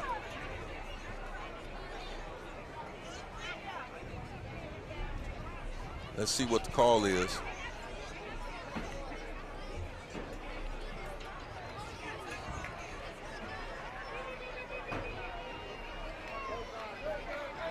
it's going to be an unsportsmanlike conduct. Penalty flag on the field is for unsportsmanlike conduct against these teams. The teams are offsetting. I think it's an offset.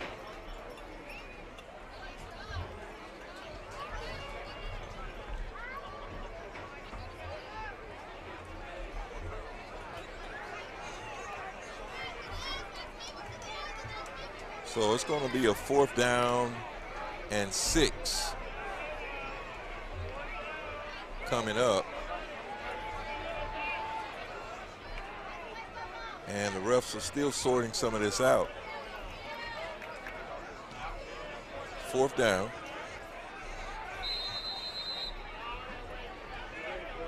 And Springtown is bringing in the punt team. 4th and 6.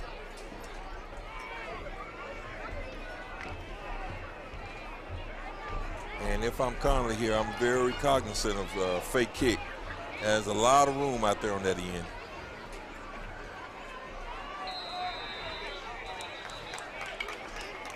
And we got another stop in action. We got another penalty.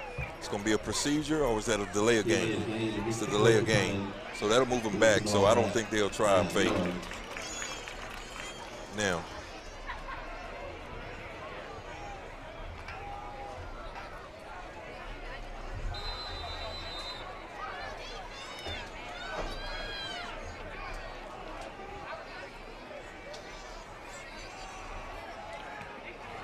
and he gets the kickoff. Another good punt. Let's see if they can track it down. They do. Another great. This guy's punting the ball. That's number 10. Punter for Springtown is Braden Fox.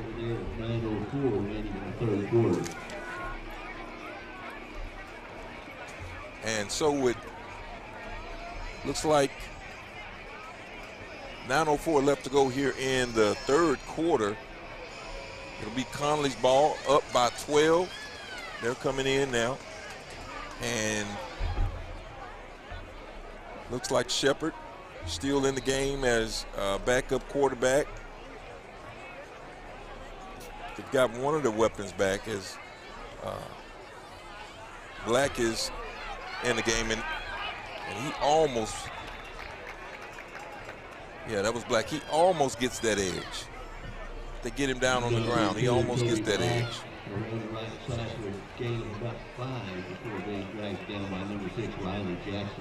So they don't have all of their weapons. Conley doesn't have all of their weapons tonight, but they at least got one of them back. Shepard, if you didn't catch it at the end of that second quarter, he was able to throw a 25-yard touchdown pass.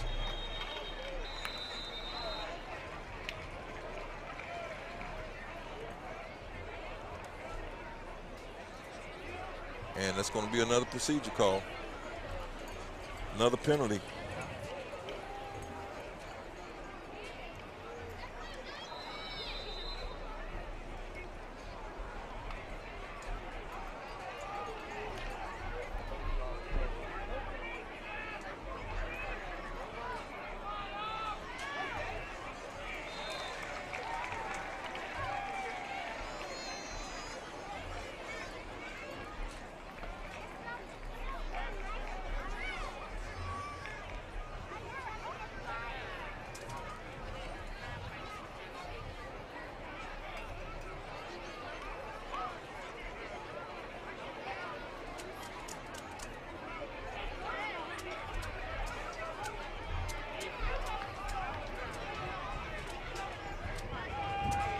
Back to pass. Shepard, he's scrambling out. And he just holds it. He's sacked at the 6-yard line. Shepard finished rounded and got for a loss at the 7-yard line by number 12, Brady McDonald. And so that's going to bring up a 4th down punt. Conley's going to be punting out of their own end zone here. Again, the big difference there, it is the penalty. And when they get behind the sticks, especially when you're down 2 of your best players,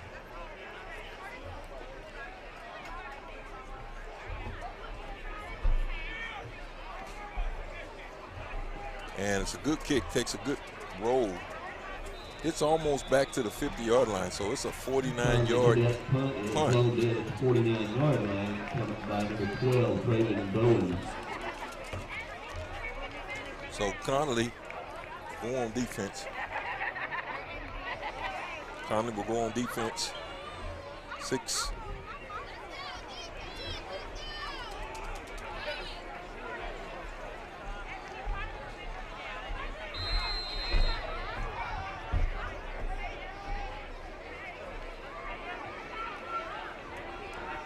And it's a handoff. It's a jet sweep.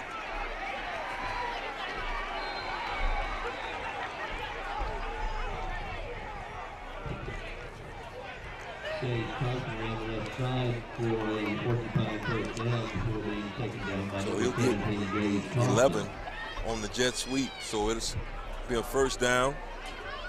They moved all the way down to the Conley 40. 6:24 left to go here in the third period. Keeper and big time tackle. Hudson Hewitt for a loss in the backfield by number 8, Braden Sutton. Sutton able to get him on the ground.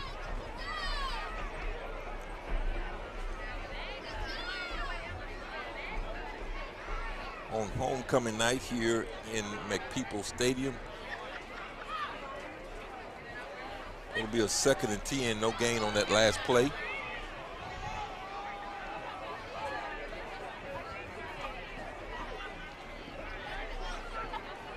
And it's another good tackle.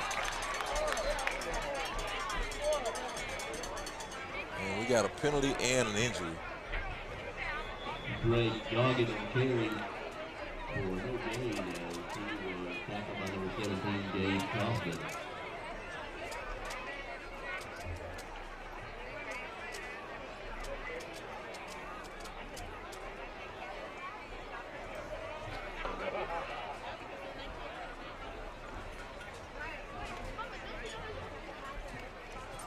We got an injury. Stopping the action, the injury. And we also had a flag on the play. So I'm thinking they will mitigate the flag once the Conley player is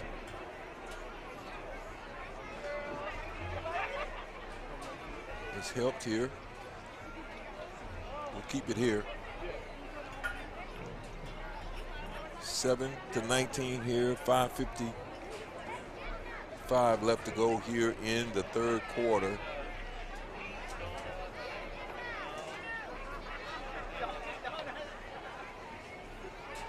And we've got 2nd down and 10 and waiting on the penalty here. And an injured player. We got an injured player stopping the action. While they're tending to the injured player, again, thanks everybody for tuning in. Wherever you're watching from, even if you're watching on the YouTube platform. If you're watching on the YouTube platform,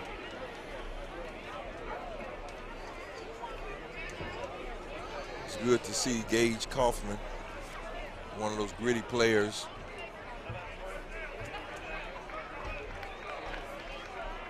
For Conley. Whatever platform you're watching from, whether it be on YouTube, let's see what the penalty was.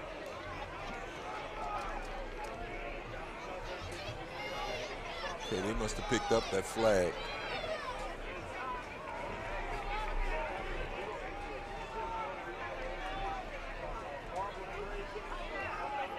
And we got a handoff.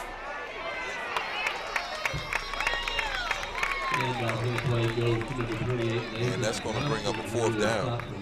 By number 2, Toby Black.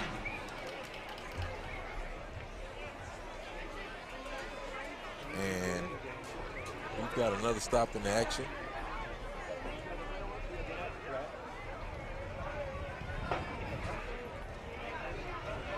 We got a hold against Springtown that's declined. That'll make this a 4th down. 4th and 10. Declined by the Cadets.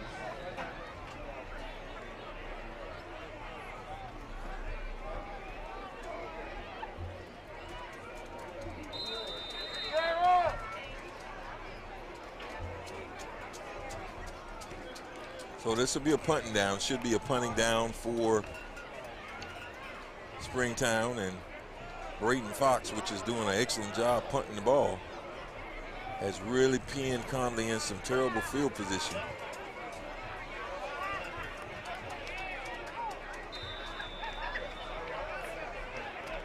While this one wasn't as bad as some of the others, this was still a good one. So 5:39 left to go. Conley takes over at their own 15, and so compared to the last two possessions, this is good field position for Conley tonight. And we'll see if they can avoid tripping over themselves as far as the penalties go, and put a drive together here in this second half as the score has remained the same. And this is Black, and he's getting the outside. He's got the outside. Hit there at about the 28-yard line as they knock him out there. Kobe Black reverses field and crosses the 45-yard line. Kobe reverses field to get that yardage. Good run, great run by Kobe Black.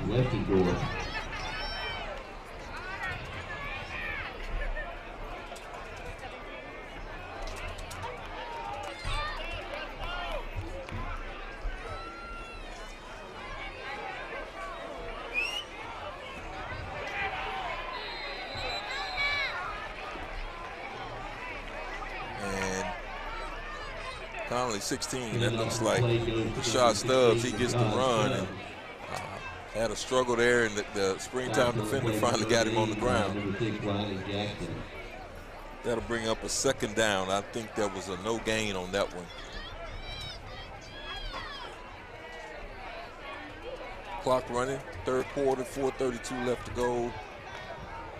Conley with the ball. We got a 2nd and 10. And see what they draw up. It's a pass. And pass intended for 25. Malachi Knowles, big hit. Pass intended for 25. Malachi Knowles at the 40-yard line is incomplete. Coverage on the play by number 5, Chase Thompson. And that was a big hit. Incomplete pass. That'll bring up a 3rd and 10. A 3rd and 10.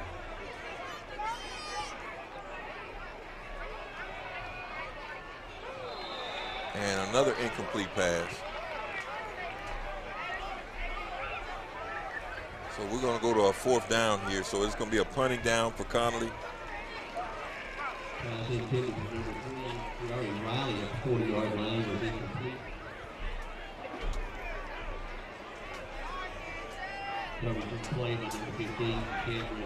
Conley has not been able, as of yet in the second half, to flip this field. They've been playing from really starting inside their 20-yard line on each possession. And high punt, good punt.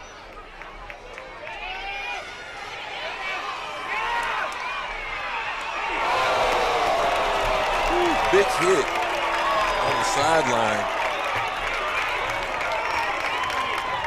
Big hit by number 12, Travion Bowens. The punt returner did a good job.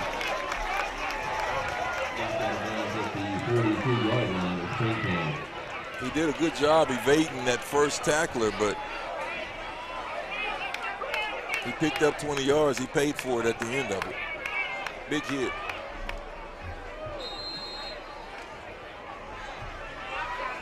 So, Springtown will take over.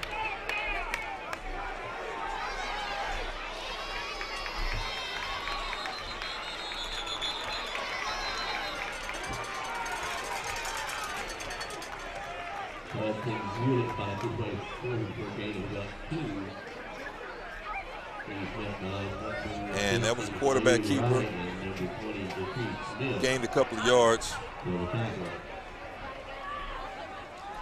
See if Conley can't get a little push up the middle. The quarterback is just kind of staying in that middle He's had lots of time to throw the ball, not a lot of pressure on him.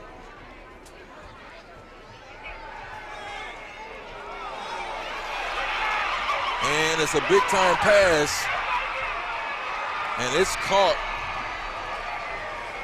by number 4, Kelby Castro. I was trying to see was that ball tipped.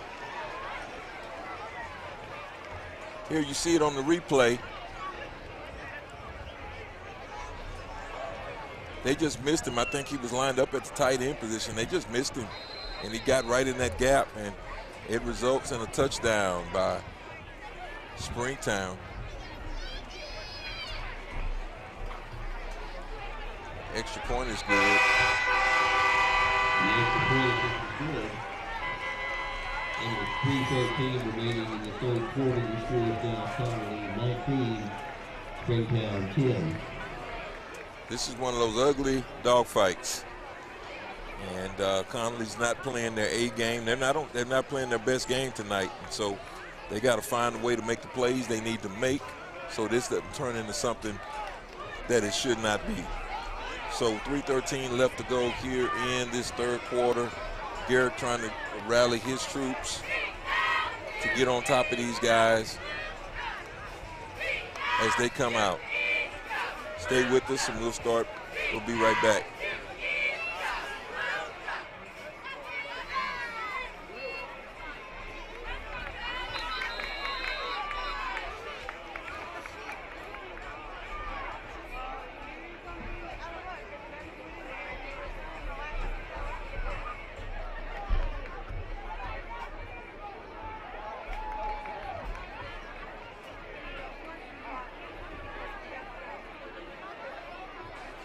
Springtown lining up to kick this one off. They cut this lead to 5.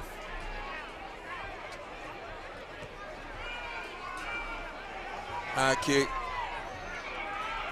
goes into the end zone, so it'll be a touchback. Let's see if Conley can't get something going on offense here.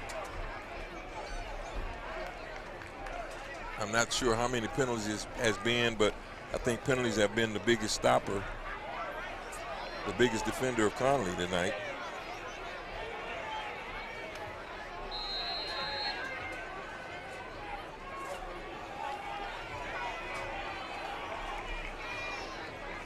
Conley will take the field. Again, if you're just tuning in, Jamarian Vincent is out with an injury. Kiefer Sibley is out with an injury. Kobe Black has just started in this third quarter as he was suspended in the last game.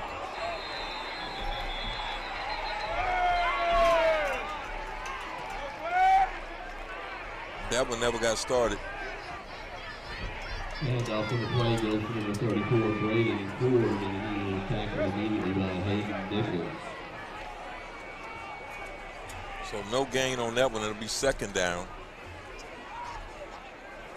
Conley's been stagnant in this third quarter so far. Only 2:45 left to go, and they haven't moved past the 50-yard line yet.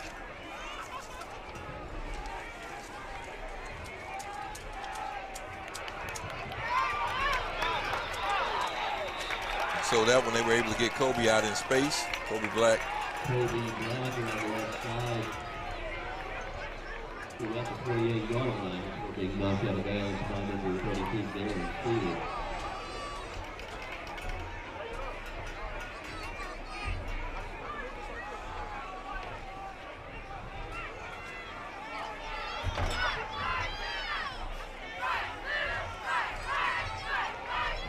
So that play clock is running down. They're going to have to get this play off.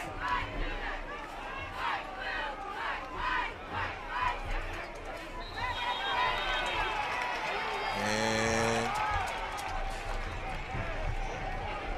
we got another penalty. Let's see if this is going to be, yep, it is again. Procedure.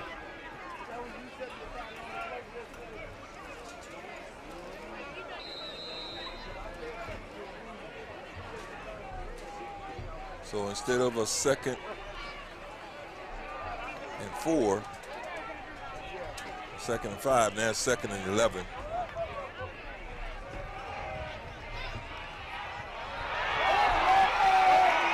And it's going to be a horse collar. That was going to go against. That's going to go against Springtown.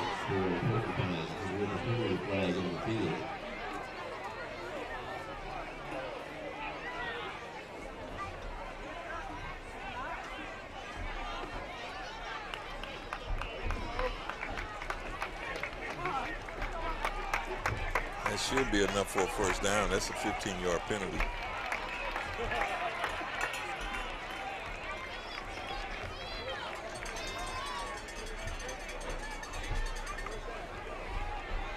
So it'll be a first down for Conley as they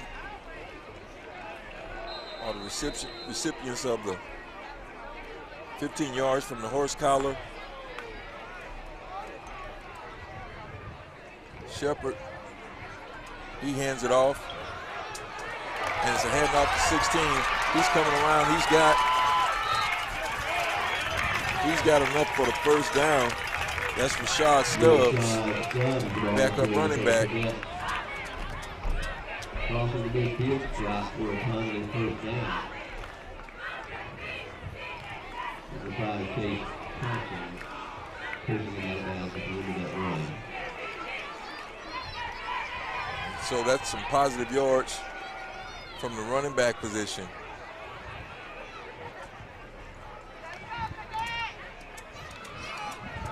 And it's another run by 16. He's holding on. And he picks up about 6 on that one. Does get the ball carried before being corralled by Tom Parrott and Darren Sweeney. And that's what we want to see. If you're a Conley fan, you want to see that offensive line start to kind of lean on these defenders a little bit and open up some holes.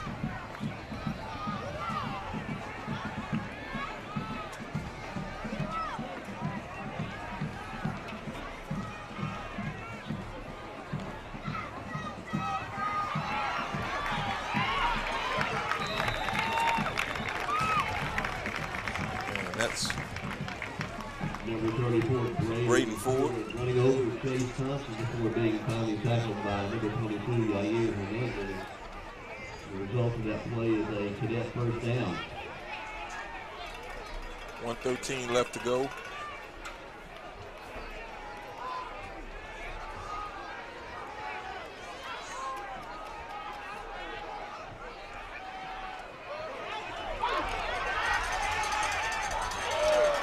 He's lost too many yards.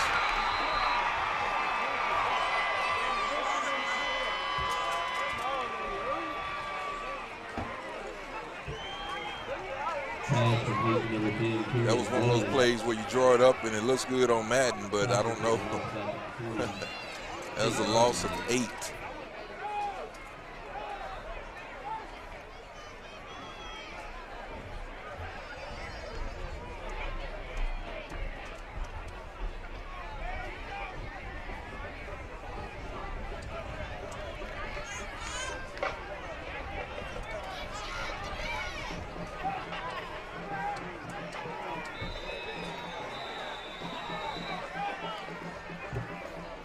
Got a timeout. With 13 seconds remaining in the third quarter for Connally 19, Springtown 14.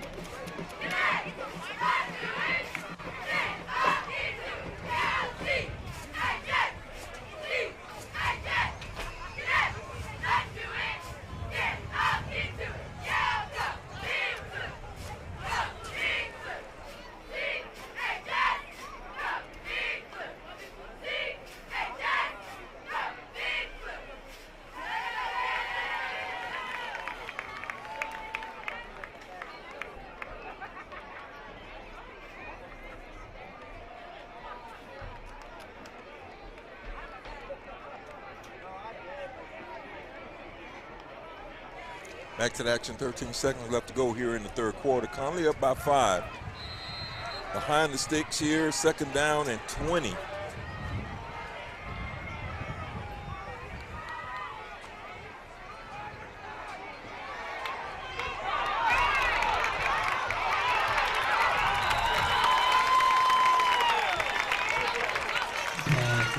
And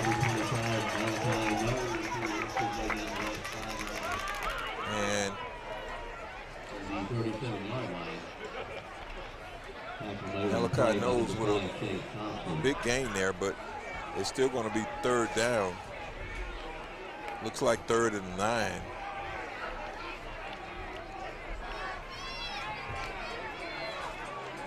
One play left to go here in this.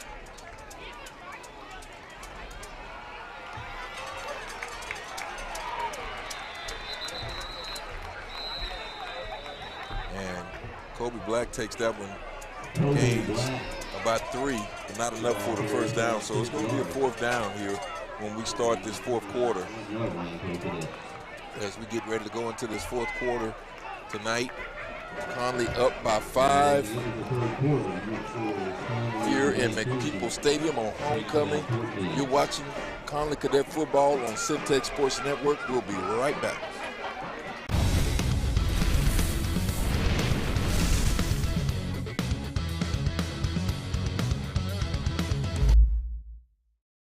What's up, everybody? My name is Jalen Gillis. You may know me from Centex Sports Network. We're starting a new platform, Recruit 254. Our mission is to highlight the amazing student athletes of 254. So if you're in the Waco, Killeen, Temple, Mart, Marlin, or any surrounding 254 areas, follow this platform and join the movement. Recruit 254. 254, let's run it up.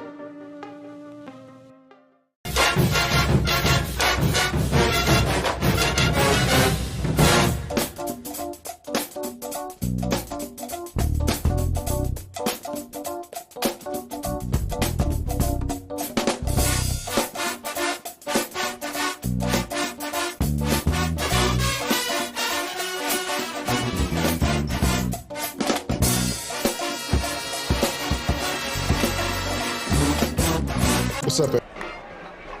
As we get ready to go back to the action, 4th and 4. Conley on the 32-yard line of Springtown, and they're going to go for it. And it's a handoff to Black. He goes around the right side. He's trying to get some space, and he stopped.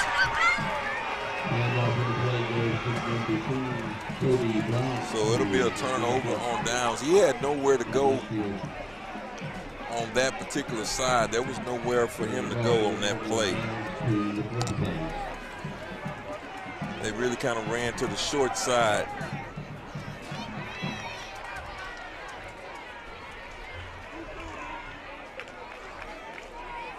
Springtown came up and filled in the holes on that one, filled in the gaps, nowhere to go. So Conley have to play defense.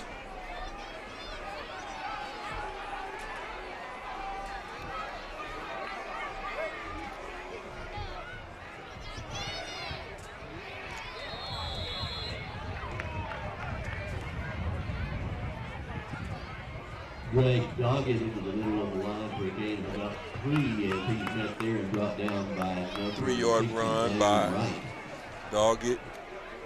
5-point lead by Conley.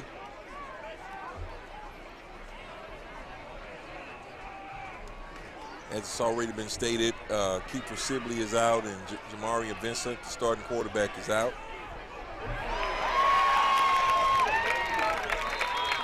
And they blow up that play. Conley blows that one up. Number 7, Hudson Hewlett. And so that's going to bring up a 3rd down. It'll be about 3rd and 9 after losing 2 on that particular play.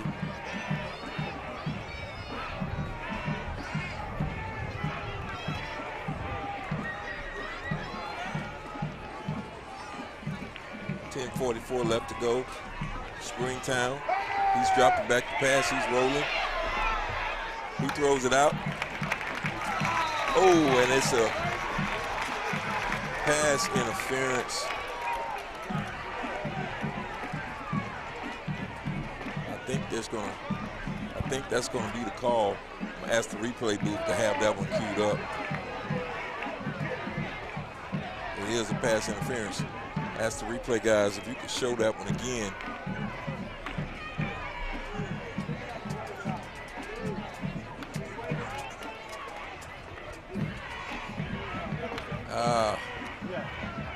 That's a tough one there.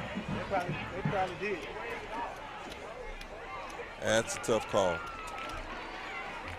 That's a tough call. So that'll be a first down for Springtown. They'll continue their drive.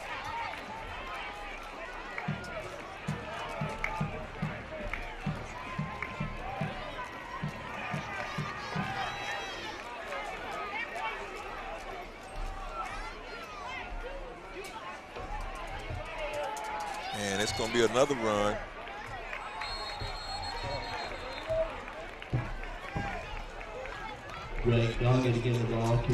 Doggett looks like he picks up about 6. It's about 4.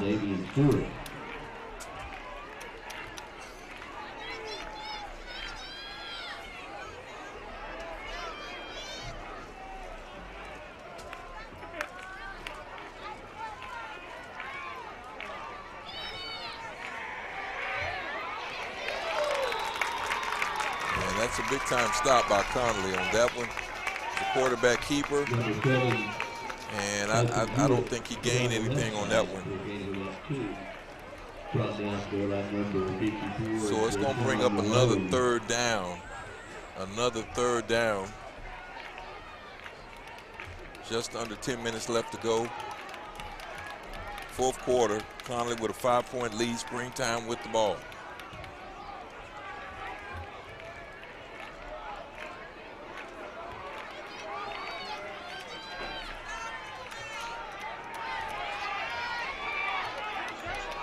And he goes deep. And there's no call. Intended for number 11, Braden Butler at the 15-yard line is incomplete. Covered on the play by number 3, Kirari Riley for the Cadets.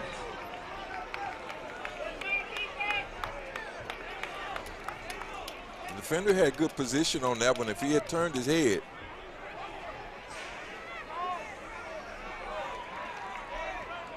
and I do understand the way that they train defenders now is they play the man oftentimes and play position. But ball hawks are going to watch that ball.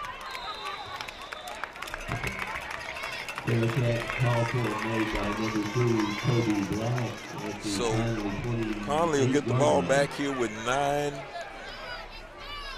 9:34 left to go here in the fourth quarter. They were able to move the ball on the last drive, but not able to score. So let's see what Conley's offense can draw up here.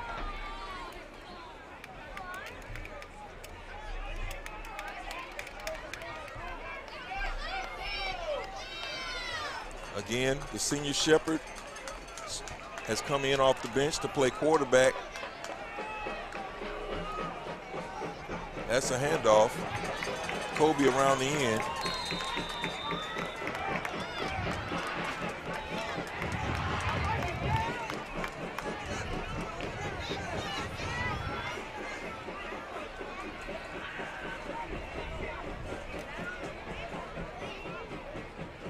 So he'll pick up 9 on that one.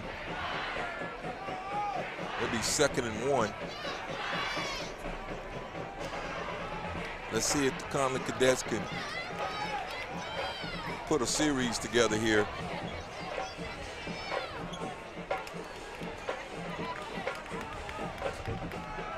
And they go deep. It's a shot.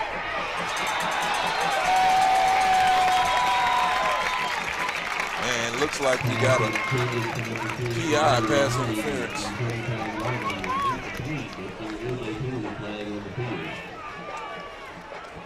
Looks like we got a pass interference against Springtown.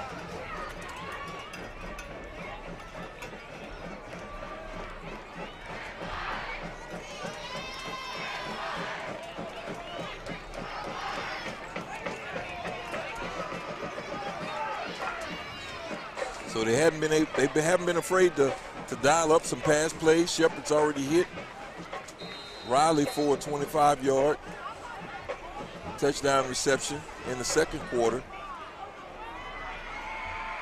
Although he's the backup, he does have experience as a starter.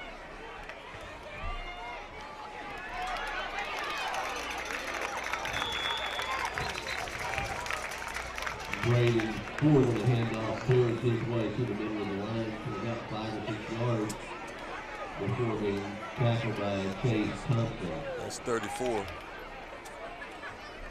He picks up about 5 on first down, Ford.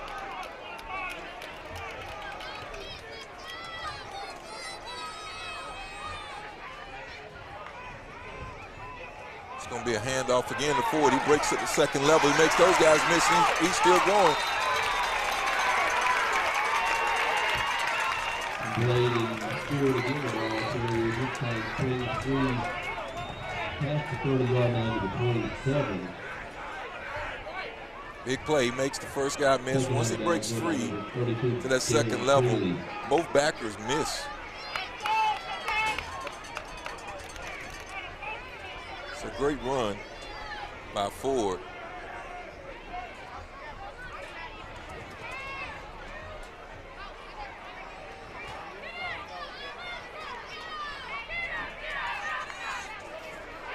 It's going to be another handoff. Ford just cuts it up. And see, that's smart running. Sometimes instead of trying to find the perfect hole, sometimes you just got to dig your foot in the dirt and turn it upfield and take whatever you can get. And in that one, he picked up about 5. So it'll be a 2nd and 5.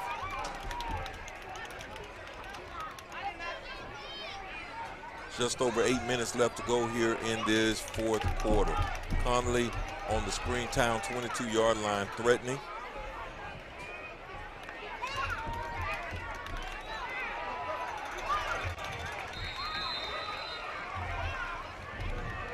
It's like Ford picks up about 3 yards on that one. It's going to bring up a 3rd down. 20-yard line before being picked up by number 5, Chase Thompson. Let's see what they dial up.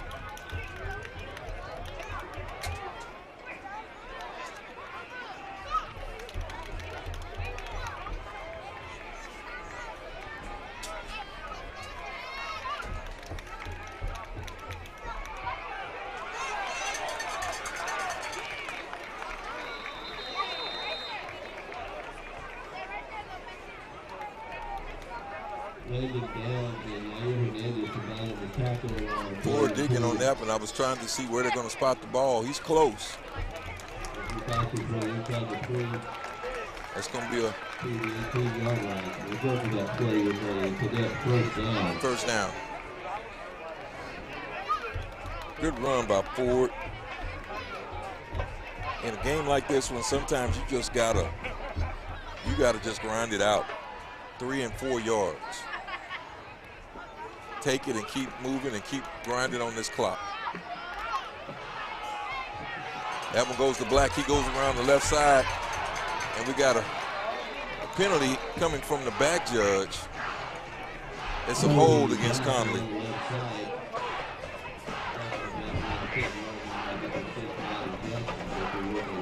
So we're going to lose 10 yards here.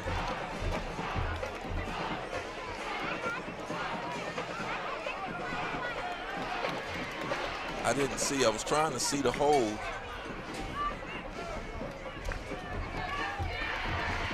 The bad thing about it, Kobe was already past all of those blockers, and he was past the line.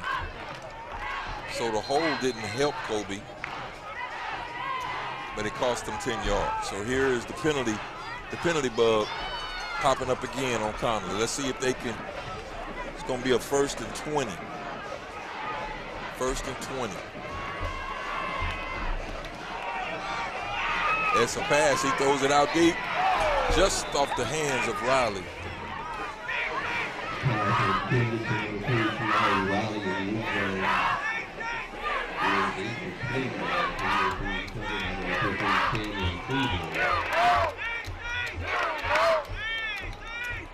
So they take a shot there on first down. So now it'll be 2nd and 20. 6:39 left to go They can pick up a first down if they can get down to the 10, the 9-yard line. Here we go. It's going to be another run. Not much there. Not much there. It's going to be 3rd and long on this one, folks. Hold on. 6 minutes, just over 6 minutes left to go here in the 4th quarter at McPeople Stadium. Springtown down by 5. Conley trying to hold on, trying to put together a drive. They got pushed back 10 yards on a holding penalty after a big run by Black. And so this is going to be a 3rd down and 17. 3rd down and 17.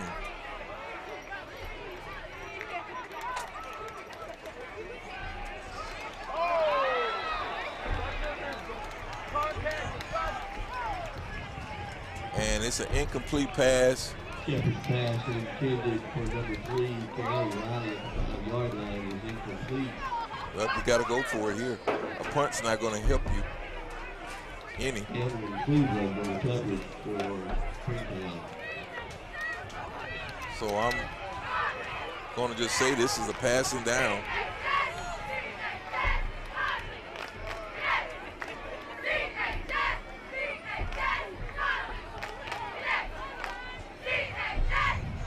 And here we go, 4th and 17.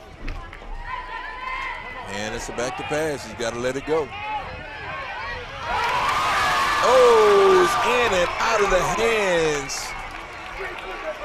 He drops it. In and out of the hands of Riley. Great pass.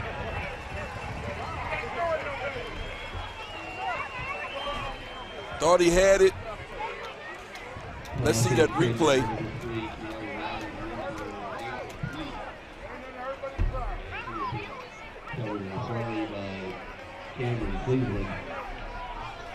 So Springtown to get the ball. 5 minutes, 43 seconds left to go, and they're 75 yards away from taking the lead if they can get it in the end zone.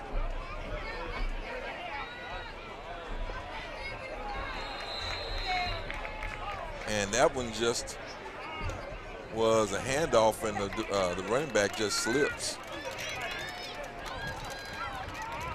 Here's that replay on that pass. In and out of the hands. That was a good pass by Shepard.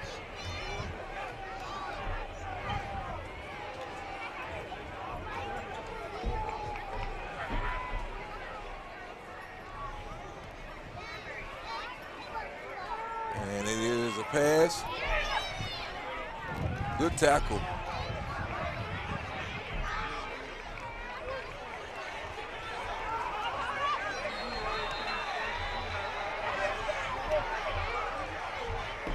That was, now that kid looked like he was down.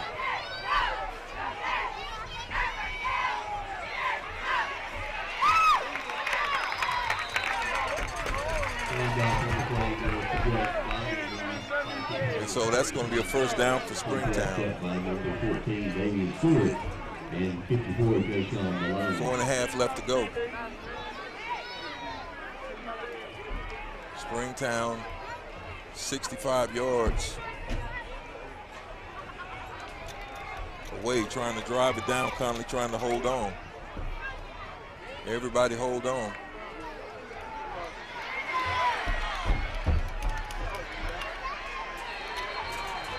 And he gets out of bounds to stop the clock. And he gets the first down. Yeah, all of that was just poor tackling by Conley. They're tired to see all the hands on the hips.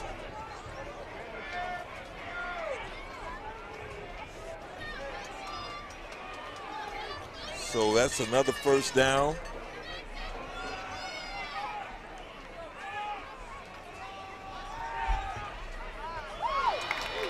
And it's an incomplete pass. Pass intended for number 10, Braden Fox, in and out of his hands as he was being covered in the play by Devin Conley. Thank everybody for tuning in. All you guys throughout Central Texas that's tuning in to watch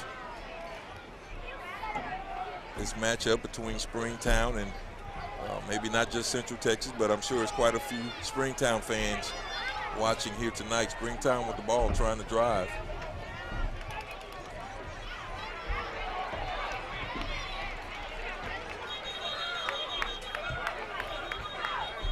Hewitt to the 50-yard line. Brought down there by number 26, Matthew Chavez, and with a penalty flag on the field.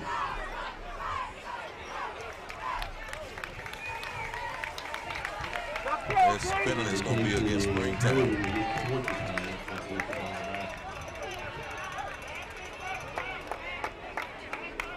Inside the 40-yard line to the 37. So it's going to be on the 37. Springtown's going to be coming up on a 2nd and 20.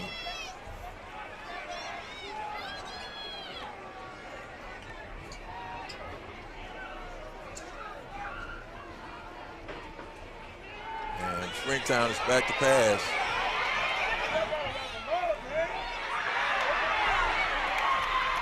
And he completes it. He picks up about 7.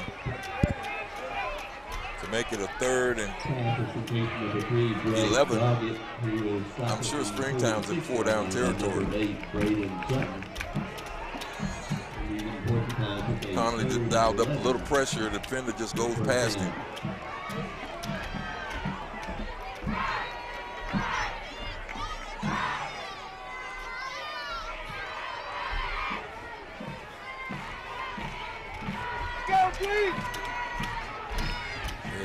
Clock is ticking, 2:46 left to go. Let's see what Conley's defense dials up. They go back to pass. Here comes the rush again. He throws it deep. And he completes it. Stays in bounds, and it's going to be 6. Touchdown. Big time score by Springtown.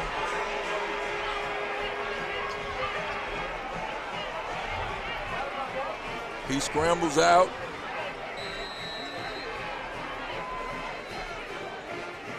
Catches it and stays in bounds.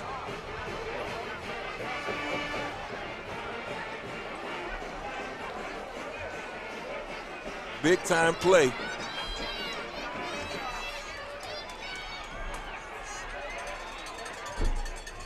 And they're going for 2.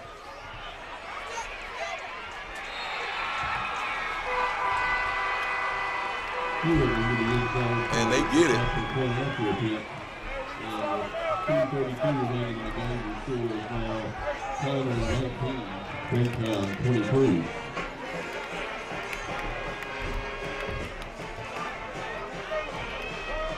Ladies and gentlemen, following tonight's game, there will be a 5th quarter fellowship at the Lakeview Baptist Church. So, all students grades 6 through 12. Here we go. Again, there will be a 5th quarter fellowship at the Lakeview. Springtown up by 3 points. 2 minutes, 32 seconds left to go. Conley down to a 2nd-string quarterback. One of the best running backs in the state of Texas. Kiefer Sibley is out. Jamarian Vincent out. Springtown has stayed close this entire game. Conley has been up, but Springtown has stayed fairly close. The second half, Conley has not scored, and Springtown has scored unanswered. 2 minutes, 32 seconds left to go. We'll see what Conley can do on homecoming. Here, deep kick.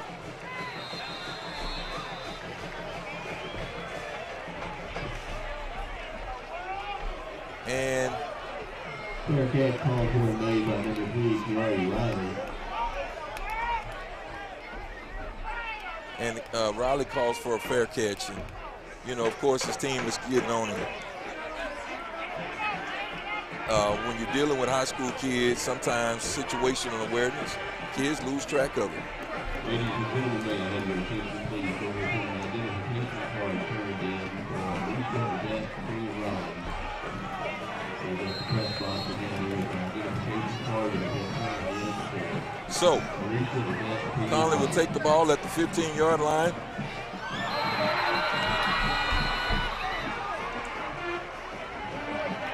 Pass is intended for number 2, Cody Black, at the 20-yard line, covered by number 6.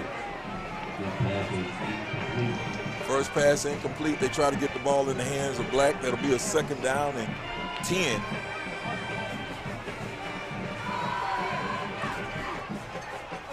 Conley 75 yards away from a touchdown and probably 60 yards away from a field goal attempt. Shepard rolls out.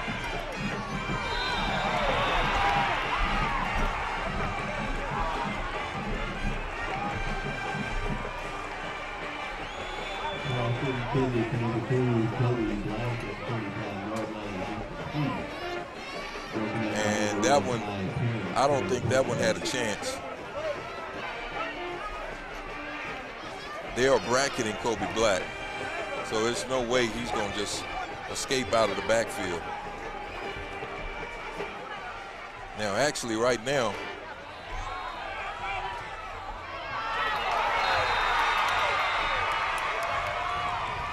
almost picked off. Oh, they said it is picked off.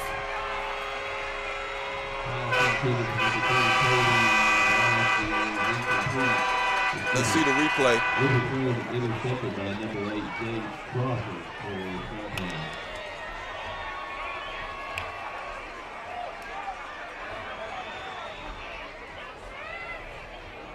I couldn't tell if he trapped that or not. It was close enough. Hey.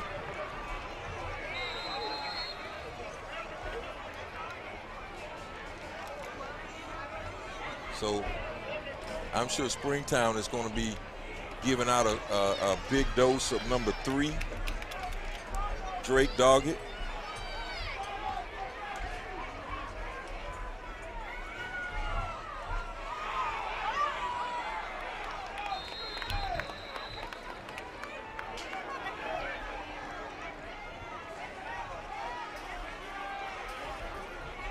Nathan Johnson, the ball carrier around the right side of the 39-yard line, brought in there by number 6, Jalen Petty, and 29 for a yard. Clock running. Conley down by 3.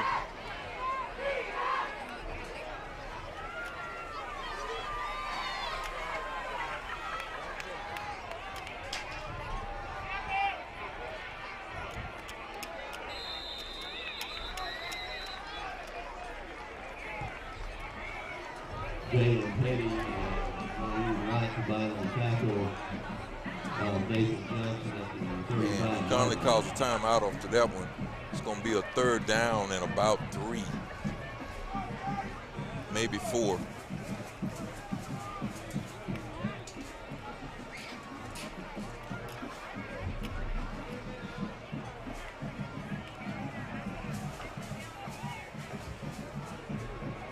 Let's see if they can make a stop. I want to thank everybody, however this goes, all of you guys for tuning in today.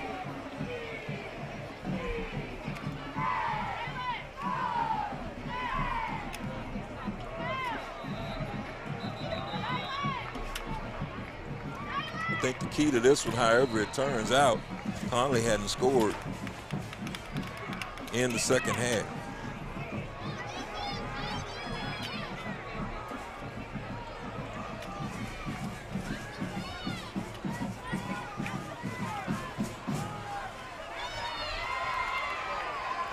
And that's going to be enough for a 1st down. So that's going to probably do it, folks. That's the 1st down.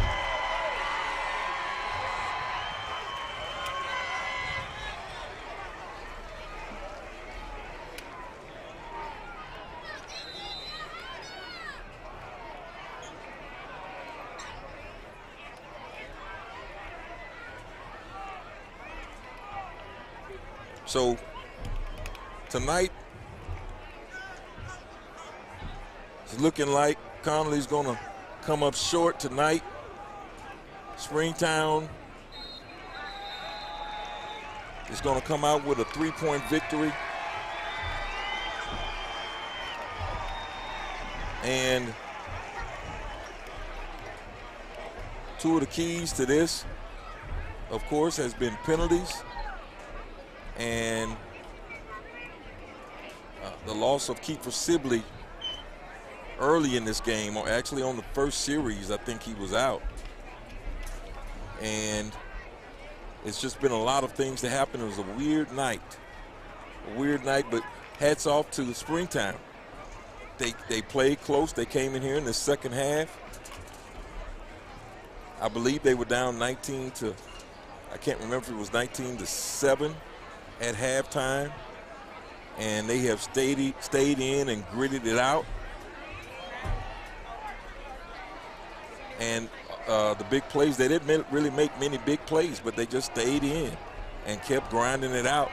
And Connally made no big plays. They came close, but they didn't make the big plays.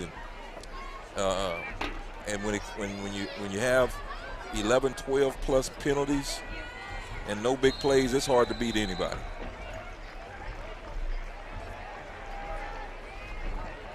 Shout out to our sponsors